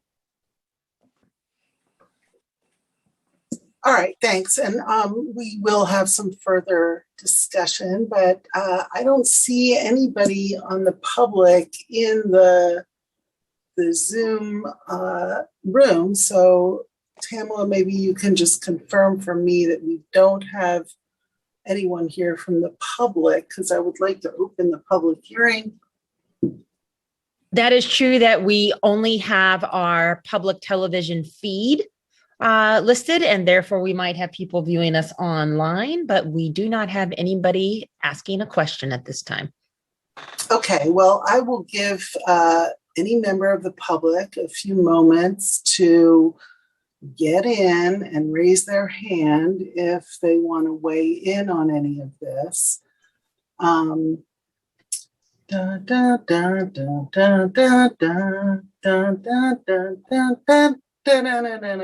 right, and now, is that enough time to get into a Zoom meeting and raise your hand?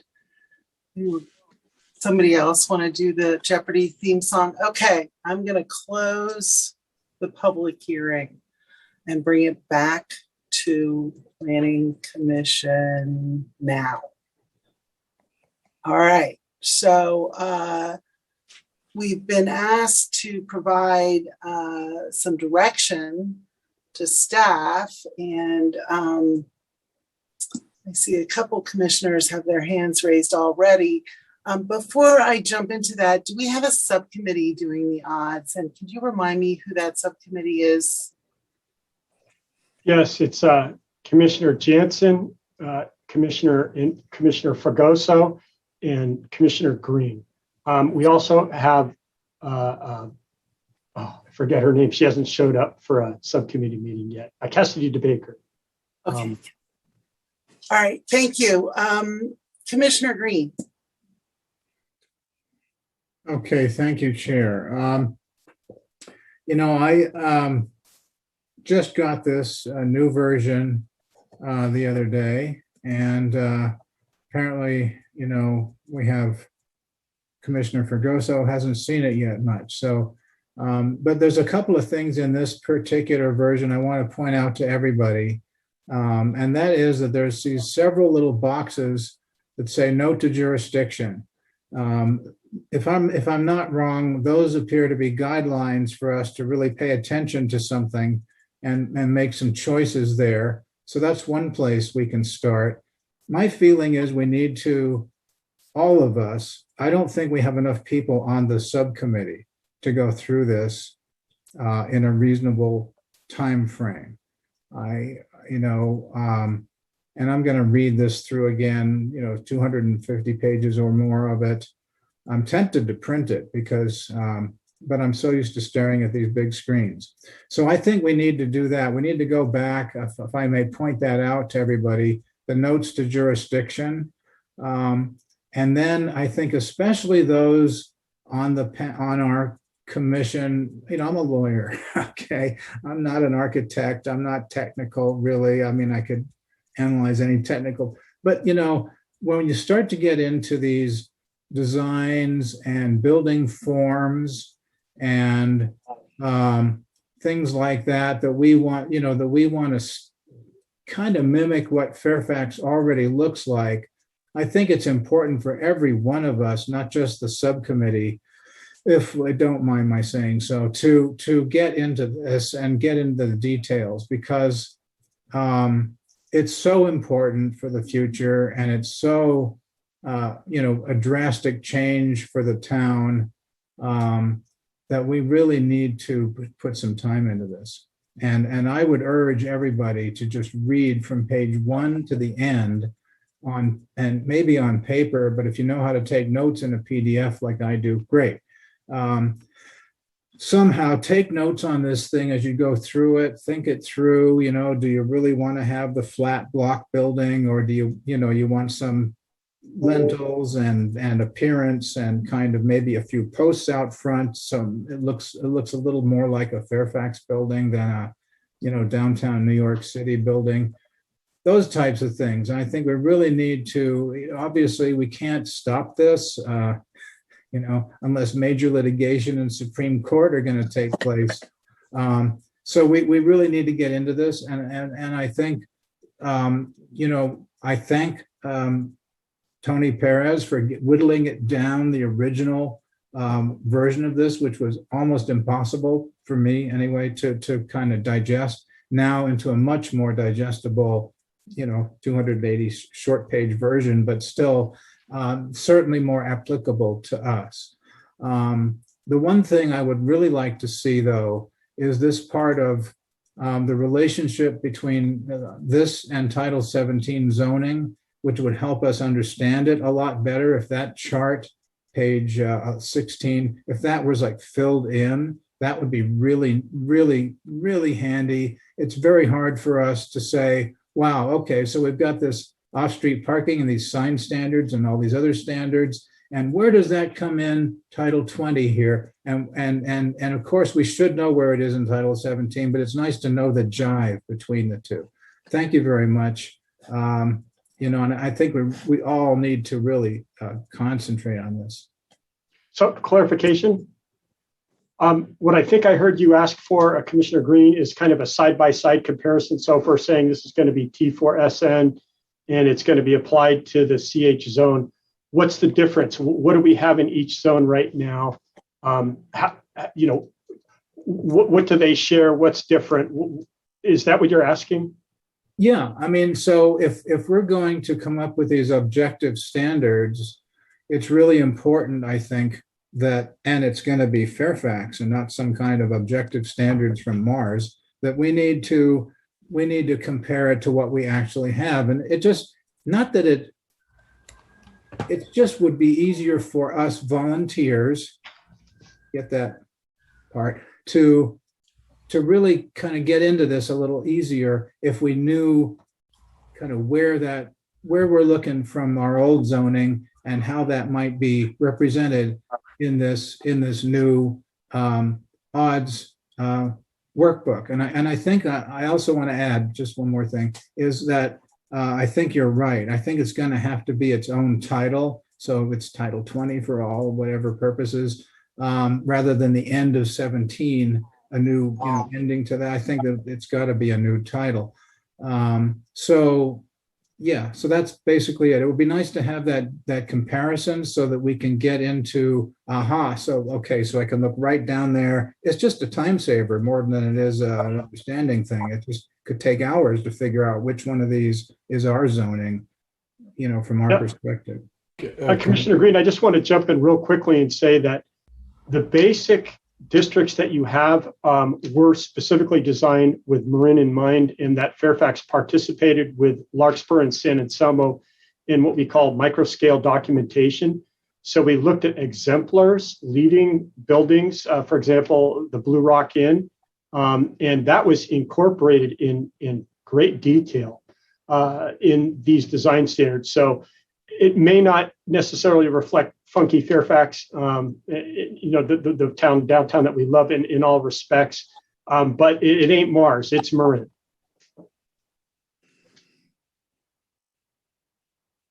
Okay, thank you. I also have another thought. Might as well, since I have the floor here.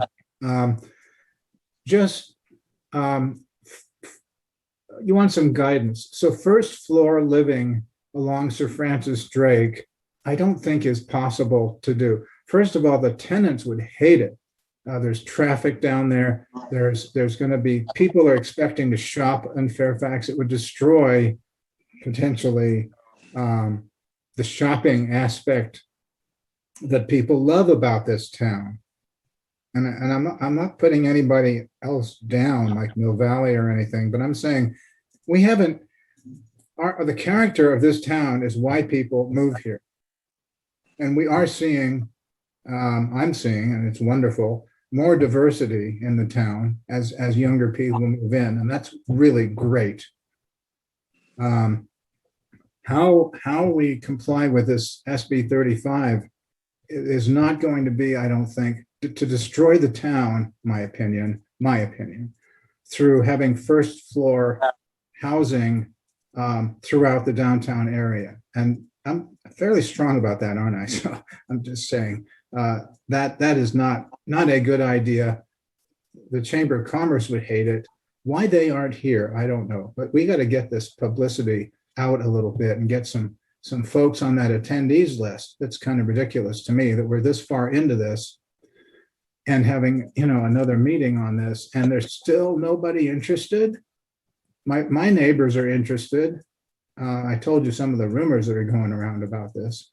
I don't know why people are just, and there is, of course, this COVID and all this disrupting everybody's thinking, but we need to publicize this a lot more. I am done now. Thank you. Thank you. Commissioner Swift and then Commissioner Fregosa. So I'm against housing on the first floor in the commercial districts. That would negatively impact our business district, which, as Commissioner Green said, is an important aspect of the community and serves the community.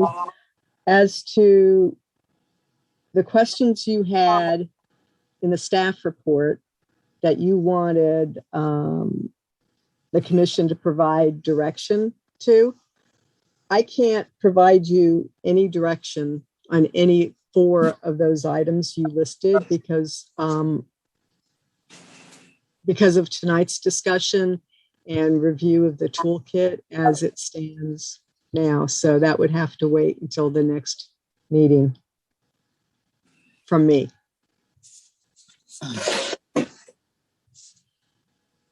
Thank you, Commissioner Swift. Commissioner Fregosa.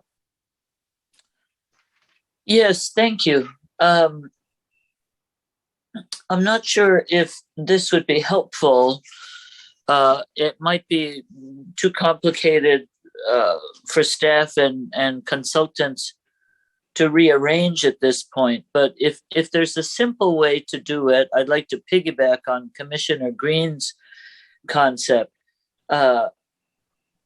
I like the toolkit. I like where it's going. I like the photos and the descriptors. And what I find confusing is that the different types of information are scattered in different places. And it's hard to, I get the T3 edge. I'm beginning to see where it is, but I don't see what is allowed. I can't easily find, okay, what's allowed there and compare it to what's allowed in T4. If there's any way to do, like for the T3 edge zone, if we could have a page that describes the T3 edge, what is allowed, what are the required standards, and a map, all on one page. The same for the T4 and the T3 limited, or the T4 limited and the T4 suburban. If we could get those things on somehow on one page, what is the existing code? So what are the allowed types? Maybe a photo. Is it natural? Is it walkable? Is it suburban? You know, some more clarification on what that means and what is allowed, all on one page, so we don't have to go to page 23 to find the photo, page 25 to find the description, page 49 to find something else. I don't know if that makes any sense, but that would be my feedback on how it would help to review this information. And your specific questions are the extent to which the odds changes reflect what the commission wants. For myself, I think we're moving in a direction that I can approve of eventually. It's just hard to get it all on one page, so to speak, and then have the T3 page next to the T3-4 page, you know, and do that comparison and where we are and what is changing. I think that's where people will go crazy. Oh my God, what are you doing to my neighborhood? They're not going to be able to figure, if we can't figure it out, most people will have difficulty with it. The toolkits, proposed zoning districts, and applicability to the properties shown within the toolkit zones. I'm not sure what that means exactly, but I think I just kind of answered the question. Is I need more time I will cut and paste and put things together so I can look at it and try to answer this question. Quadplexes as part of the toolkit's permitted uses, the potential inclusion. Well, are you talking about inclusion in the T3 or in the T4 suburban and in all areas of the T4 suburban, or only specific mapped areas of the T4 suburban? I don't know how to answer that without knowing, without better understanding what is included here so far. Further changes to be made. That would be my only comment, to try to pull things together more. But I don't know if that's possible given the current format that is moving forward. That's my comment. Thank you, Commissioner Fregoso. Next, Commissioner Gonzalez-Parker. Okay.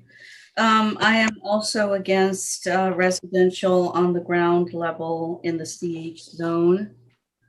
Glad I didn't make an exception when that opportunity came before us. The other thing is I also have concerns about getting the word out to, I guess, private citizens for improvements. We're kind of grappling with this, and I know that for residential, a lot of people just usually, well, not always, but a lot of people go straight to a contractor to make improvements or develop something. And I'm just concerned, all these laws are moving targets, and we're constantly trying to keep up. So I'm really worried about how to get the word out before people spend thousands of dollars on trying to design something or develop something. But that's not to be answered today. In terms of suggestions or recommendations for criteria, I don't think I'm there yet, but definitely the slope of the site is one thing that can be used. I know that the fire department, I mean, they're usually the hardest to satisfy or to comply with. But I would say definitely fire department access or a turnaround road width, two-way traffic. I'm seeing that on the Cascades with the striping project, and it's an issue here where the road is, well, reasonably wide. So I know that in some of the windy roads uphill, it's just, it's a lot worse. So I think a lot of times the fire department will get up there because they have to, but I think maybe this is an opportunity to, improve things for the fire department. I don't know about slide zones being one of the criteria.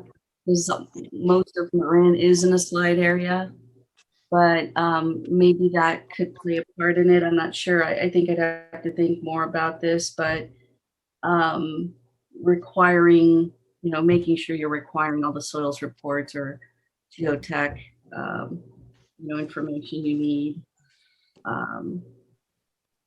Well, and at the beginning of the design. So that usually is a deal breaker for a lot of people.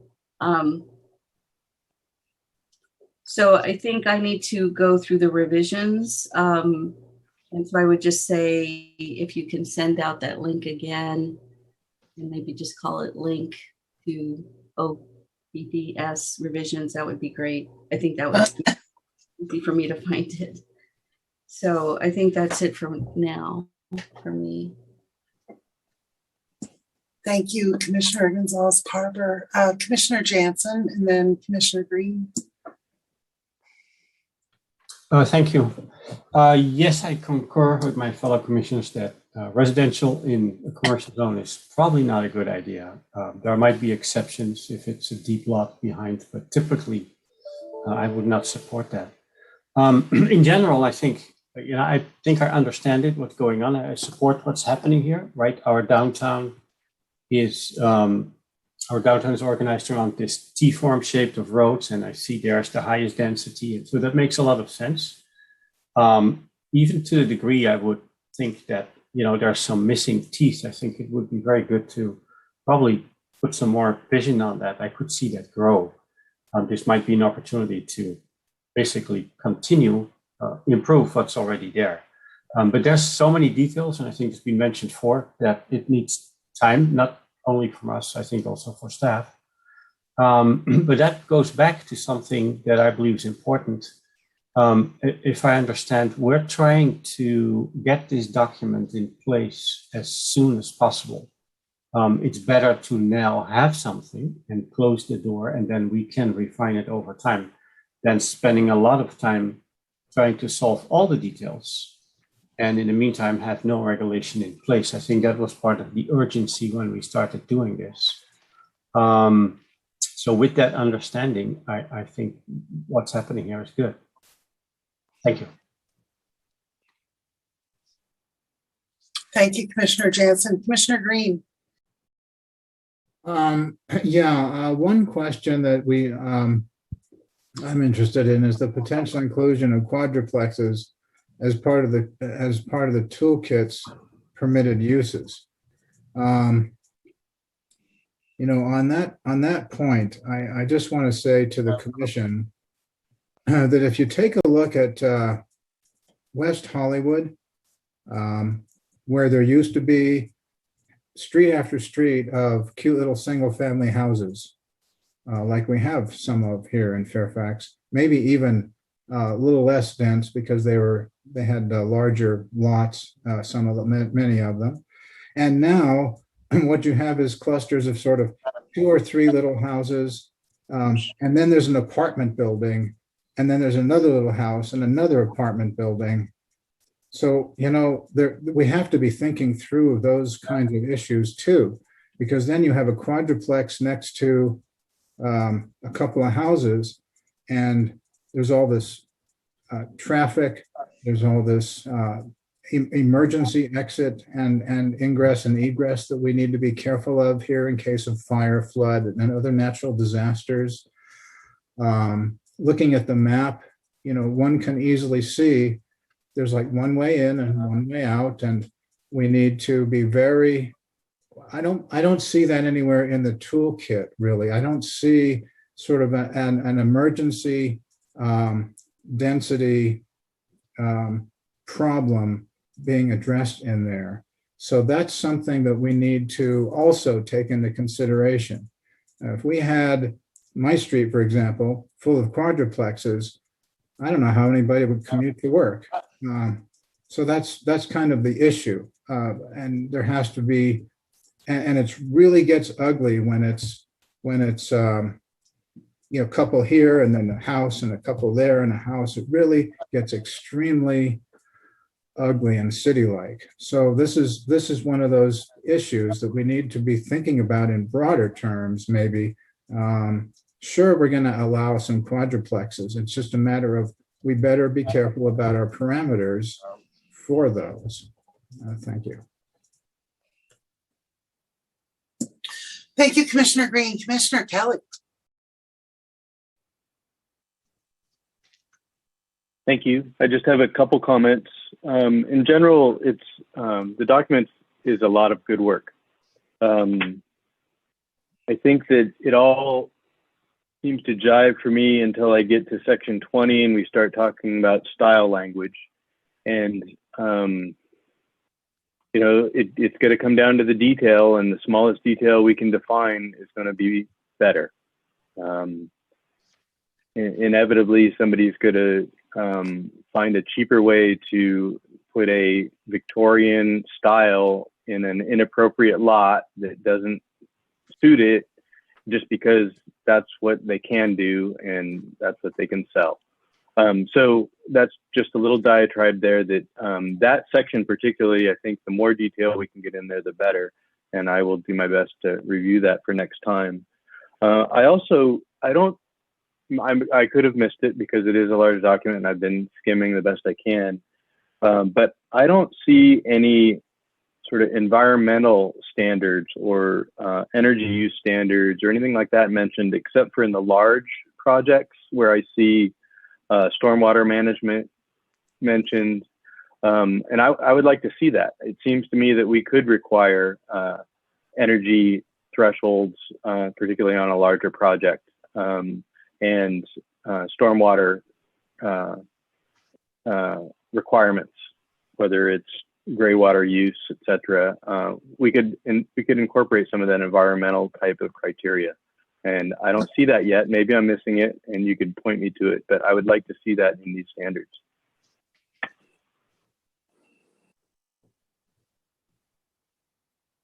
If I could just answer that question and a couple of others asking for additional content. There's certain content that like that this document relies on each jurisdiction's existing content. So for example, there aren't street and roadway standards in here because you already have standards that regulate the public right of way. Fire department turnaround, I think I heard one of those questions. We are not proposing to create new content for that because that is already something that the fire department that serves Fairfax has standards for or agreements on. So that content isn't being proposed. So big ones like that, that's why it's not there, is because it's the intent of this document to defer to those existing standards. But if you don't have energy standards and you want those created, that's something that would need to be created from scratch and brought into this document. We don't have a version of that to add readily.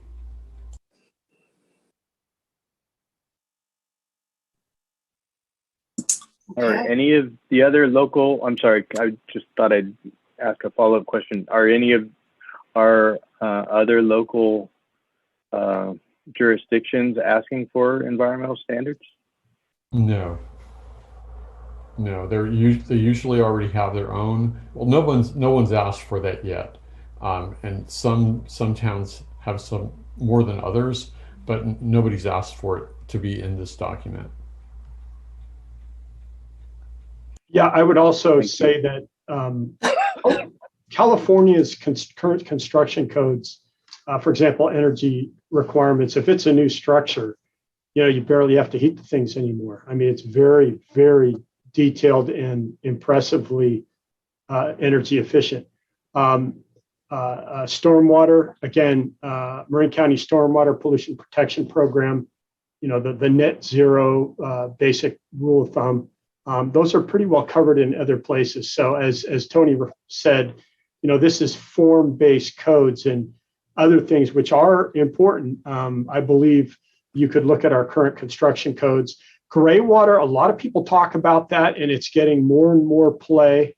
And I wouldn't be surprised to see MMWD furthering their limited gray water standards in applying that. So it's out there, and I think it's getting more play because people are realizing that it doesn't make much sense, for example, to use potable water to water landscaping.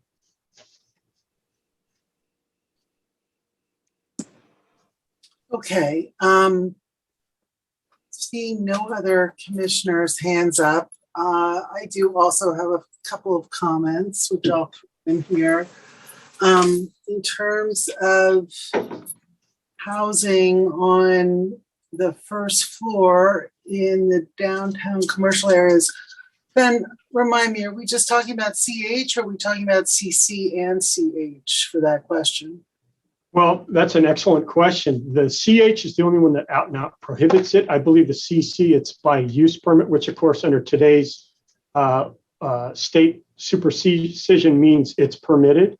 So this is kind of a more global question. I mean, I was just talking about, do we want to create a sub zone that would say, no, you specifically can't have residential on the ground floor. But it is an interesting question in relating to the downtown area. It may be largely hypothetical because the odds of existing buildings getting torn down to make room for a large apartment building, for example, are maybe not high, but they exist. So it's a great question. You can't use the word odds outside of the odds context anymore. That's my new rule.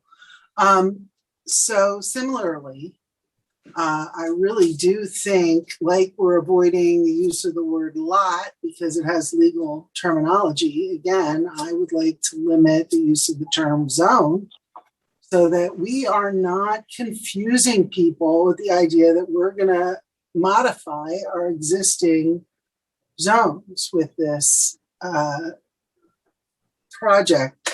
I understand that we need to move quickly, but I fear that we are not going in the right direction because I feel like it's too complicated.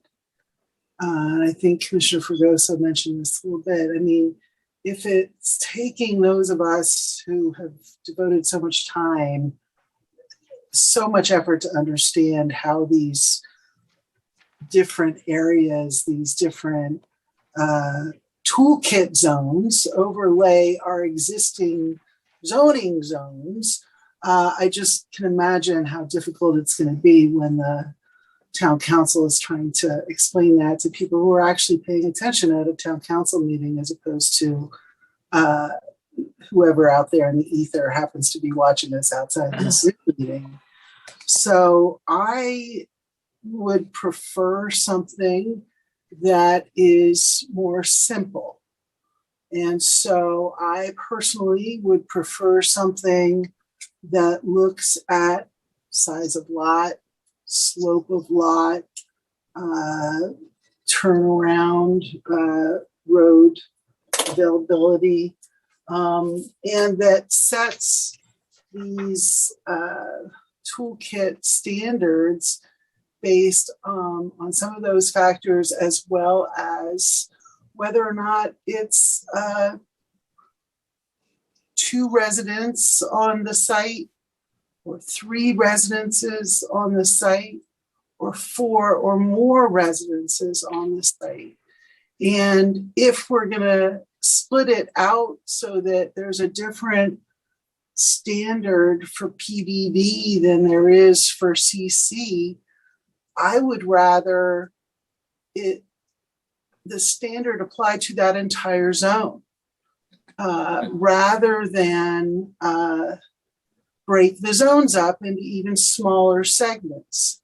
Frankly, I'm not quite sure I understand why we couldn't just apply it to the whole town at that point if we had a standard that says if your lot is this big and your slope is this much and you're trying to put 2 residences on this site, here's the options.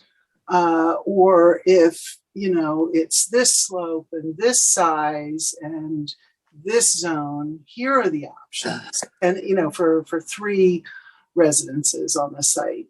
And so I feel like this approach makes it more difficult to move as quickly as we could, because I think that the challenge of explaining this complexity is going to be very real. So in terms of residences on the first floor of the CC and the PH, I think they both should be able to be granted with a use permit.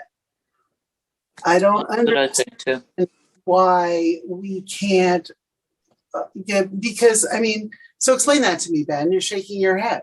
Yes, because the state has said if you allow it under any circumstances, it's considered a permitted use, and they can apply for a building permit. So any allowance under any circumstance drives it towards non-discretionary ministerial building permit review. So is your question really that we should be banning it under both, since it's permitted with a use permit? I think you said CH, right? Or CC. CC, yes. I think there are 2 questions. The first is simply, do we change the zoning or the toolkit and the zoning? Through this process, do we say we're going to recommend changing the CH zoning to allow residential on the first floor? And then we would get back to your point of combine that with something is oriented towards residential on the first floor, T4 suburban or something like that.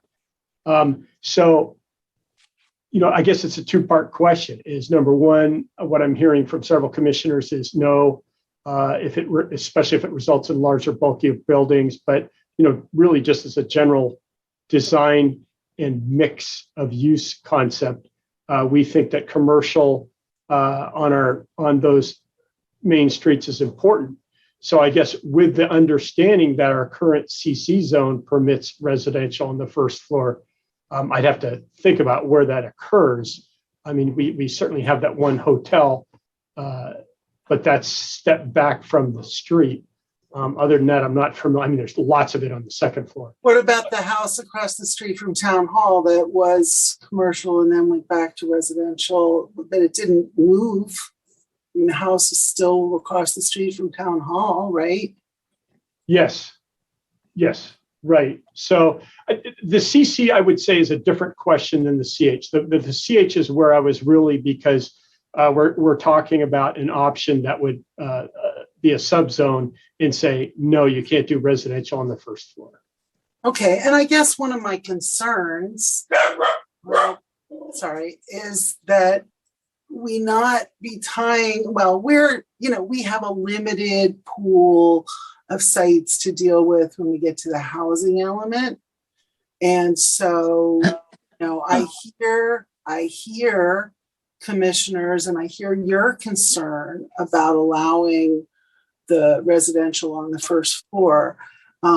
So I guess as a nice little split the baby compromise, I'd be in favor of leaving it the way it is, so that you could potentially give a use permit to the CC first floor residence, but not the CH first floor. I mean, I don't even understand but we already know that I don't understand why CC and CH are zoned so differently anyway. And that's one of the things that I've been saying, that's one of those complicated pieces that I'd like to avoid compounding with more complicated partial zone rules. Like, why couldn't we?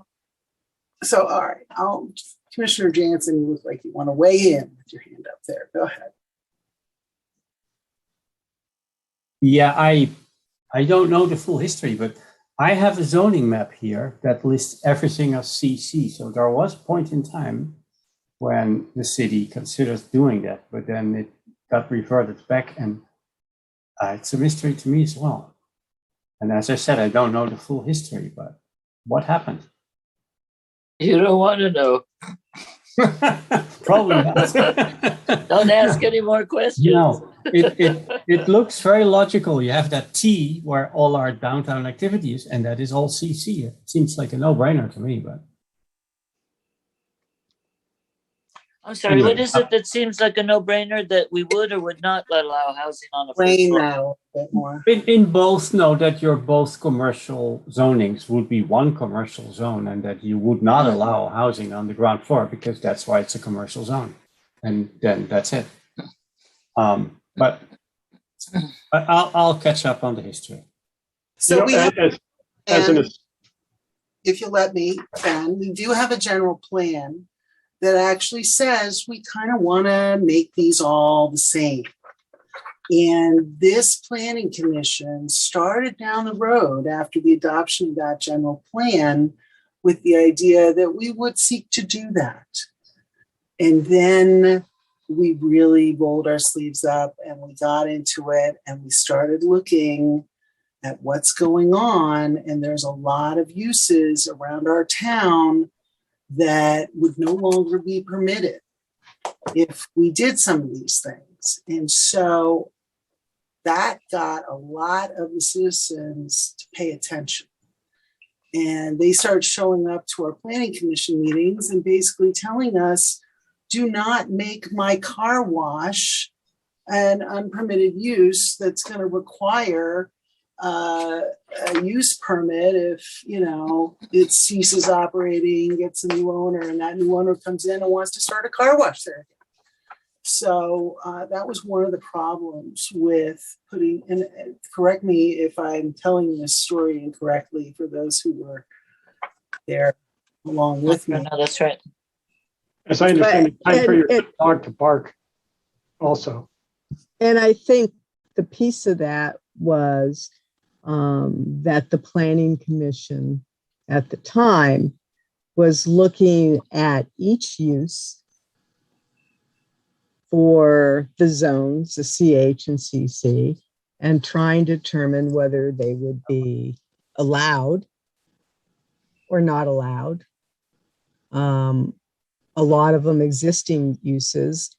And not only that, but then also making determinations as to where on a property a business use would be. Would we allow a business use in the front, on the street front, on the first floor? Would we allow it? We may not like that. So would we move it to the back of the building? So the Planning Commission at the time was really taking those two zones and trying to make wholehearted changes to them that was not acceptable to the community.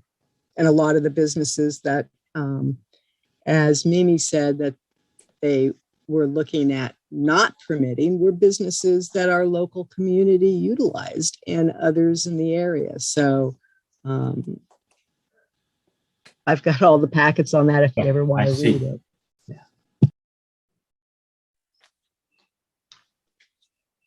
Okay, so let me just kind of quickly go through the questions you posed for my own 2 cents. The extent to which the odds changes reflect what the commission wants in its toolkit. I do think the changes, paring it down, was definitely what we want. I personally want as much simplicity and straightforward understandability as we can manage here. The proposed zoning districts, I think this is the proposed odds standards for areas. I've said my piece on that. The potential inclusion of quadplexes as part of the toolkit's permitted uses. Again, I think we should set the standards based on the size and the number of residences being proposed and the slope and all those other factors, so that if you are proposing 4 residences or more at a particular site, that it would then be subject to the requirements. And then I guess I agree with Cindy to some extent. I can't really comment on additional changes yet until I see, where you take all this feedback and move forward. So, other thoughts, anybody? My last thought, if I may, that no one has mentioned is ADA. That may be something that comes up with the housing element rather than the toolkit, but we are quite lacking in our accommodations to disabled as stated in our current plan, and we certainly, I would think, want to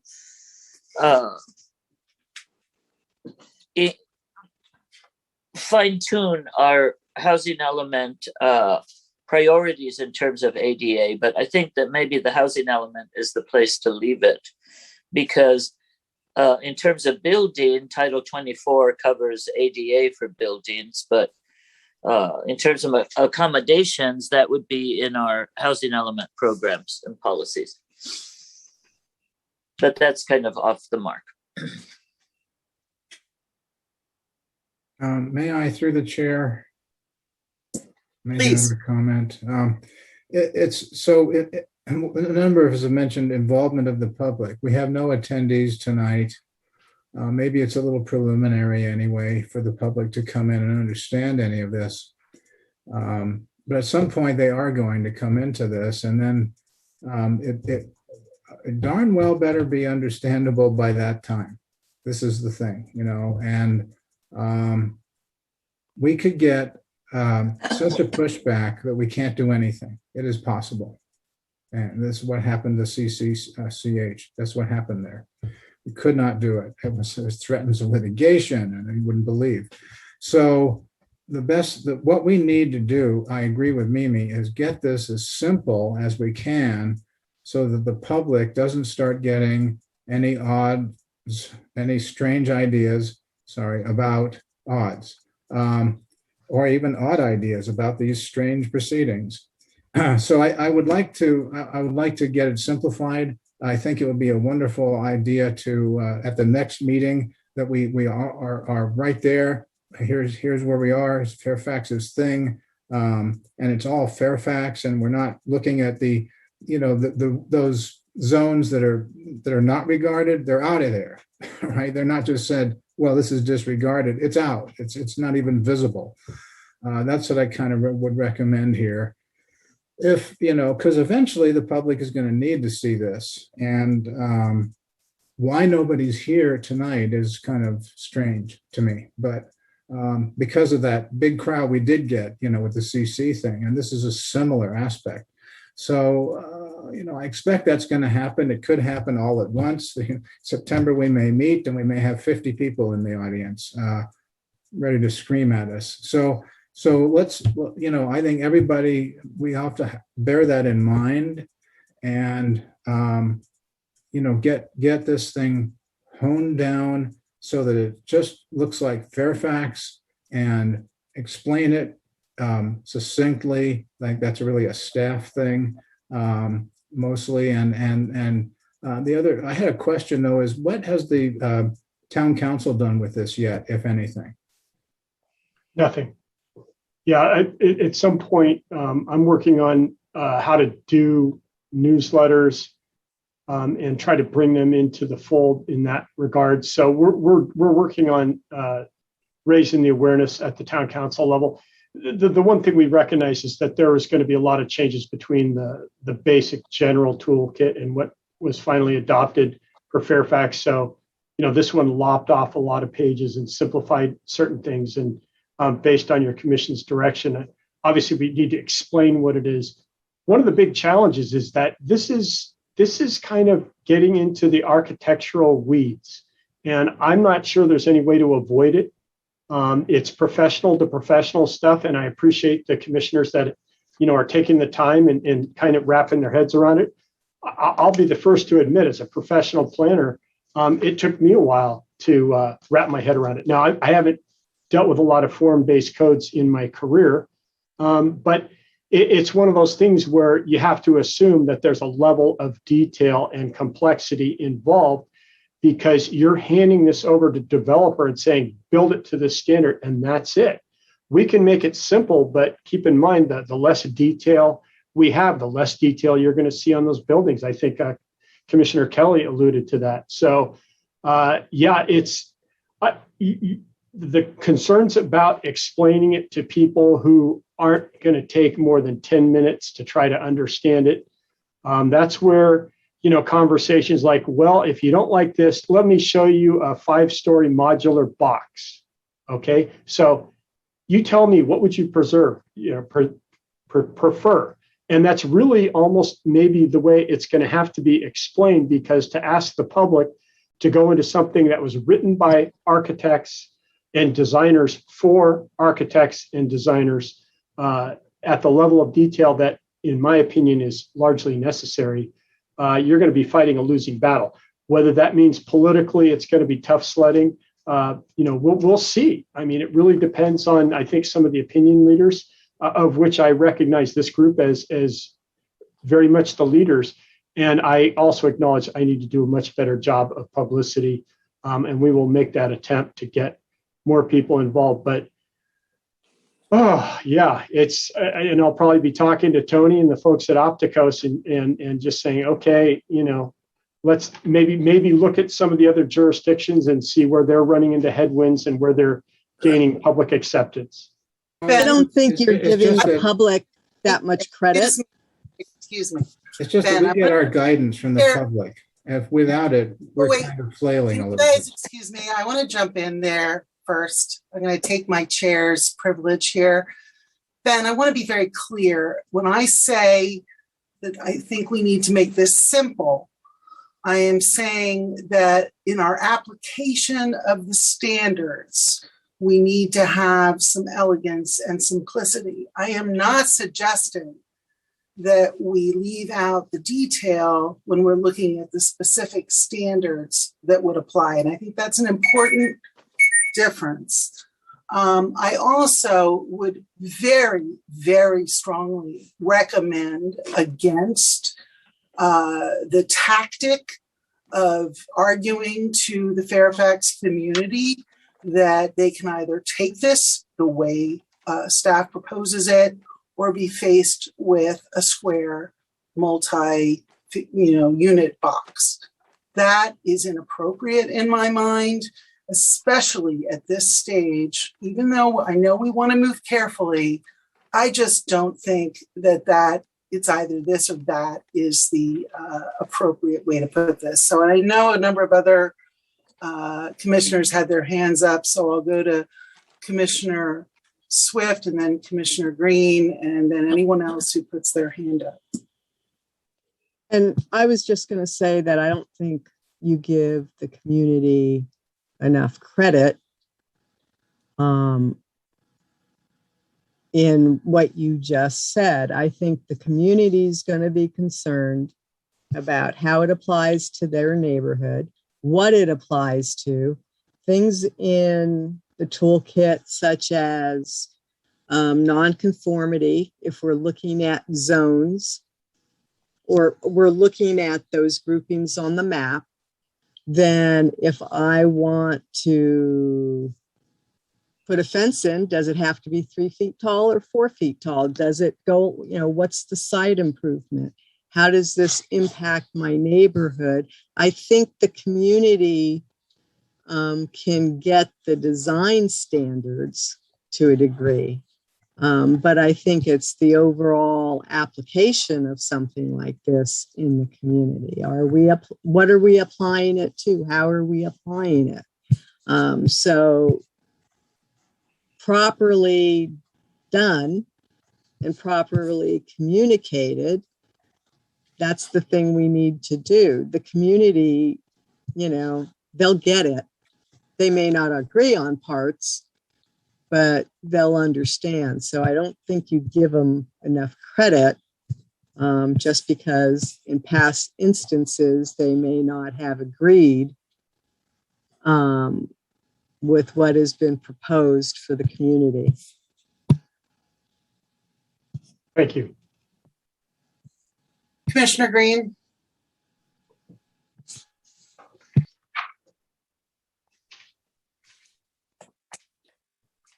No, I just really short. I just want to say we get our cues from the public. We kind of, we can do what we want to do without the public, but that's not the idea. The whole point of these hearings is to have hearings. We hear them, and they tell us what they think about this, and that helps us a lot, right? Without it, we're kind of flailing around, and that's all I wanted to say.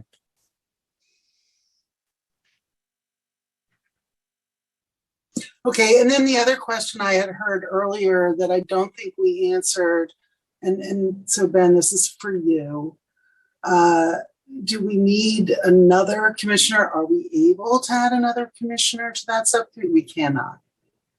No, I think maybe the context was to make sure that we get all hands on board, especially the expertise of the people on this commission. But you're limited to a maximum of 3, or you basically have to deal with Brown Act and noticing, and it gets to be a lot more procedural work. And I'll just confess that between the housing element and this and everything else that's going on, it's everything to stay on top of what we're doing right now. So, but I believe the context was everybody, just pick a section or start going through it. And the nice thing is that this commission is very intelligent, sophisticated, experienced, whether or not you have, an architectural background. You have the ability to look at plans, to look at regulations. You've been doing it. So if you're running into something, and I really appreciate what you say, it seems scattered, for example, is I'm thinking, okay, let me put on my hat of somebody who's applying for this. Is there a way we can either have a better table introduction? I mean, I think the intro is actually pretty good, but formatting and things like that, getting a more elegant solution. Those are great suggestions. Just trying to get it to the understandability stage. And especially as it lines up to current zoning, I think it's really important and will definitely be worked on. All right, I was a little shocked to hear that Commissioner Fregoso is on 3 of these subcommittees. So I'm going to ask you, Commissioner Fregoso, is that too much for you? You're on historic, you're on odds, you're on housing element. So I'm going to put it to you if that seems like too much. We have a full commission now. And it's a full plate, but it sometimes feels too much when we go on and late nights. It's tiring. However, it's helpful because my background is in planning, architecture, and historic preservation, and so I appreciate the overlap, and it helps me to better understand and communicate. And so thank you for your concern. I actually have a few things coming up that I'll have to miss an occasional commission meeting, but so it's good to have the study sessions that I can catch up for the occasional meeting I may need to miss over the holidays in October, December. But thank you for asking. I find it very interesting, even though it can give me a headache after a certain point. All right. Well, we appreciate your devotion to all things planning. Commissioner Swift. Can I just ask staff for Mr. Perez? I think you mentioned that this is going before the Court of Madera, I believe. Planning Commission or Council. Can you remind me of which it is and the date? Yes, it's Court of Madera. Well, there are a number of them that we're working on, but the one that's actually going to a date for the public draft after the subcommittee's worked on it quite a lot is Court of Madera, and that is in late September. I don't have that date up right now, but yeah. All right, thank you. Yes. All right. With that, I think unless there's anything else that anybody else wants to ask or add, or Ben, do you feel like you have enough information to move forward from here? Yeah, we've got a lot of work to do to bring this back to your commission and get it spooled up for the next round. And I'm pretty confident, especially with some side-by-side comparisons and a little bit more look at the nuances between the existing zones and the proposed zones. We'll have something that the commissioner can kind of wrap their teeth around and give that final direction for the next phase. And let's get the public, whatever it takes to get them. The one thing you don't want to do is get that counter narrative going, which isn't necessarily accurate. So it's probably important to just do our publicity and see who we can get to show up. Chair Mimi Newton, I just want to make I want to clarify expectations. I'm not sure if we're all talking about the same thing in returning in September. My understanding is that there's some analysis and comparison and that kind of work, but it's my understanding that we are not returning with another version in September to review until this group, or however other people are added, give more direction. Is that correct?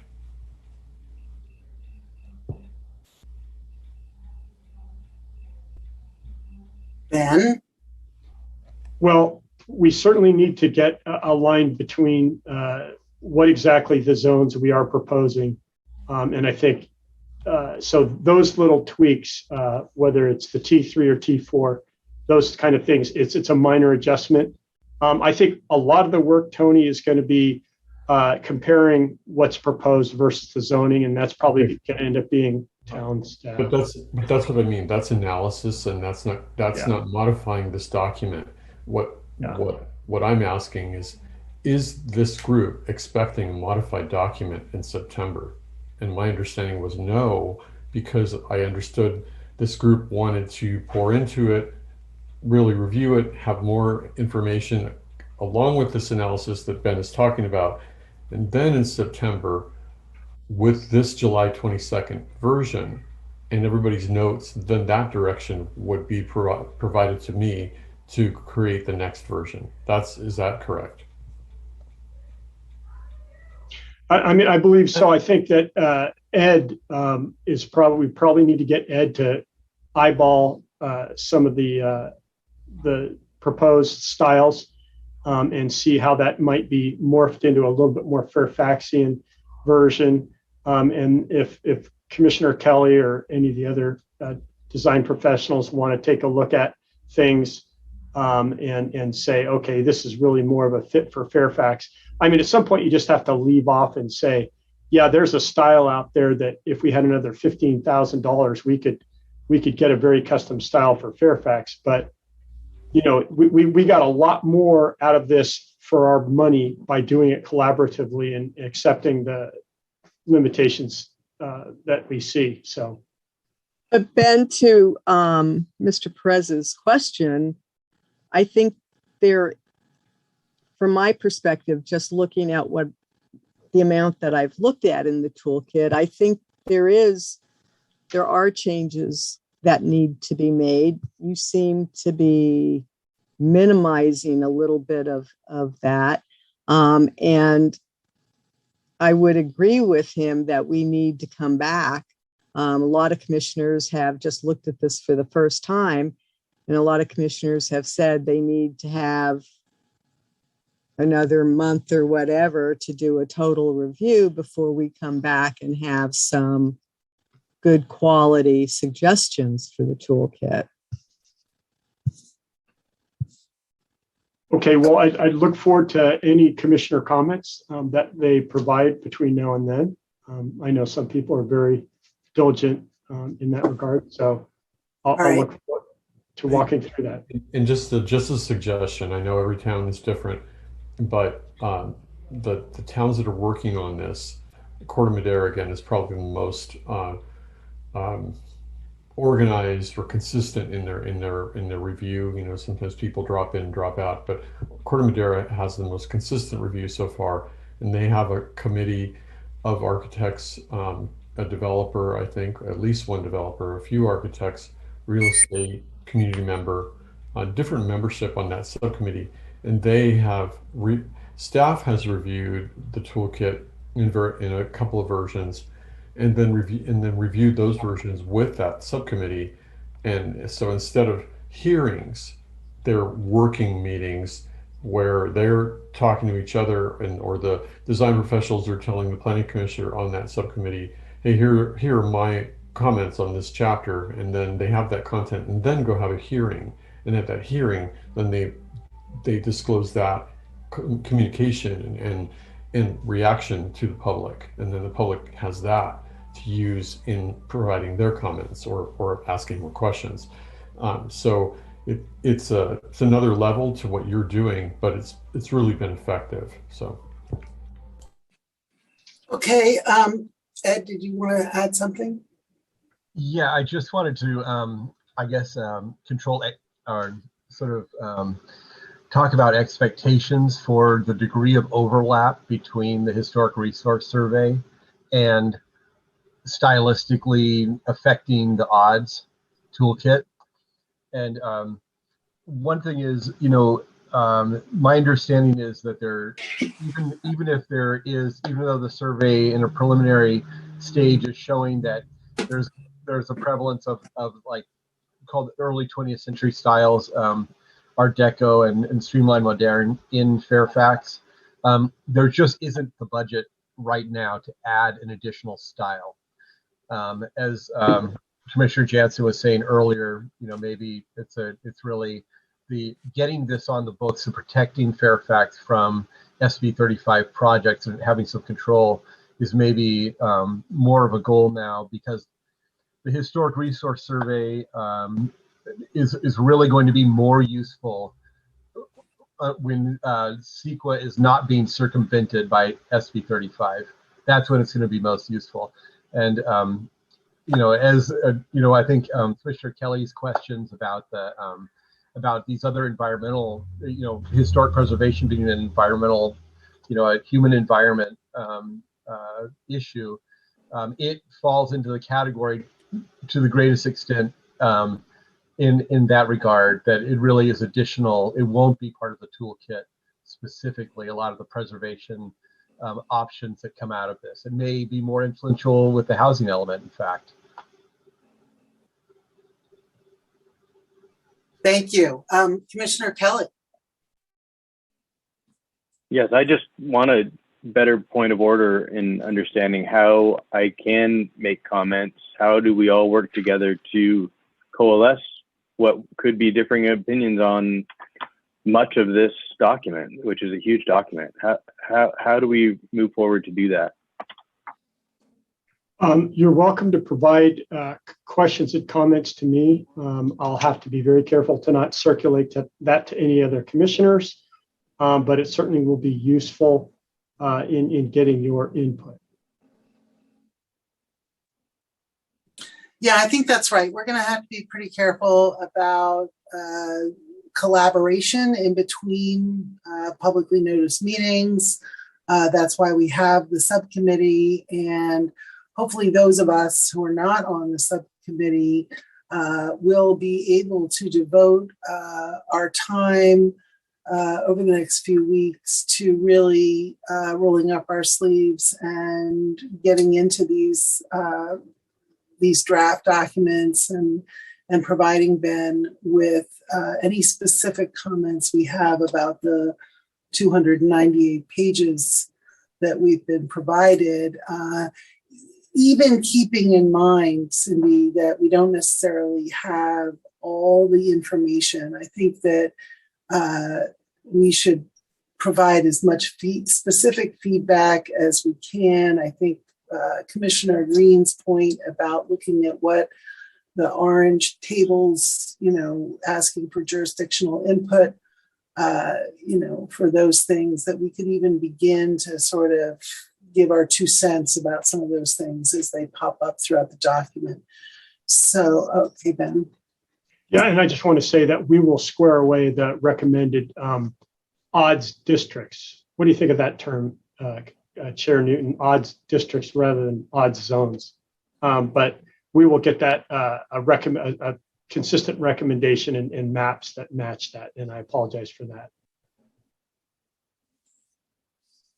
It's all work in progress, Ben. Right. I mean, the challenge really is to get something to the council that the council is going to be able to put into place, as opposed to send back to us for rehash, and so if it takes, I don't think we're going to be able to do the iterative, way we'd like to do things with the community and workshops and then having hearings and then moving on to the next chapter. We just can't do that. There's not the time that's going to be involved for that. But we can do a public workshop to cover as much ground as we can, and then have another hearing. So Ben, I know you're going to give us a staff report at our August 19th meeting, and I would encourage you to give us a path for how we're going to finish this up, in the next couple months. Commissioner Jansen. Oh, thank you. Wow, that was fast. I just had a thought, and it comes back to how we're going to engage the community and how we are naming all those different things. And that's actually quite important, because the odds actually has nothing to do with zoning. It is a volumetric and quantitative way of controlling what we have lost with this new legislation. And so I think that needs to be very clear how we're going to call things before we bring it to the public, to avoid that confusion. Because I think if we're going to end up comparing what we're trying to control here versus what it says in the zoning, then I can tell from the prior discussion, all hell's going to break loose. So I think we need to get that really right, how we call things, and keep it split from what is existing in zoning land. Just a thought. All right. And, it's been a long night. The dogs haven't even been for a walk yet. So I would entertain a motion to adjourn from any of the other commissioners that thought that was appropriate. Second. No, you need a motion before you second. I'll make a motion to adjourn. I will second. Motion Green, second Fregoso. All in favor, please say aye.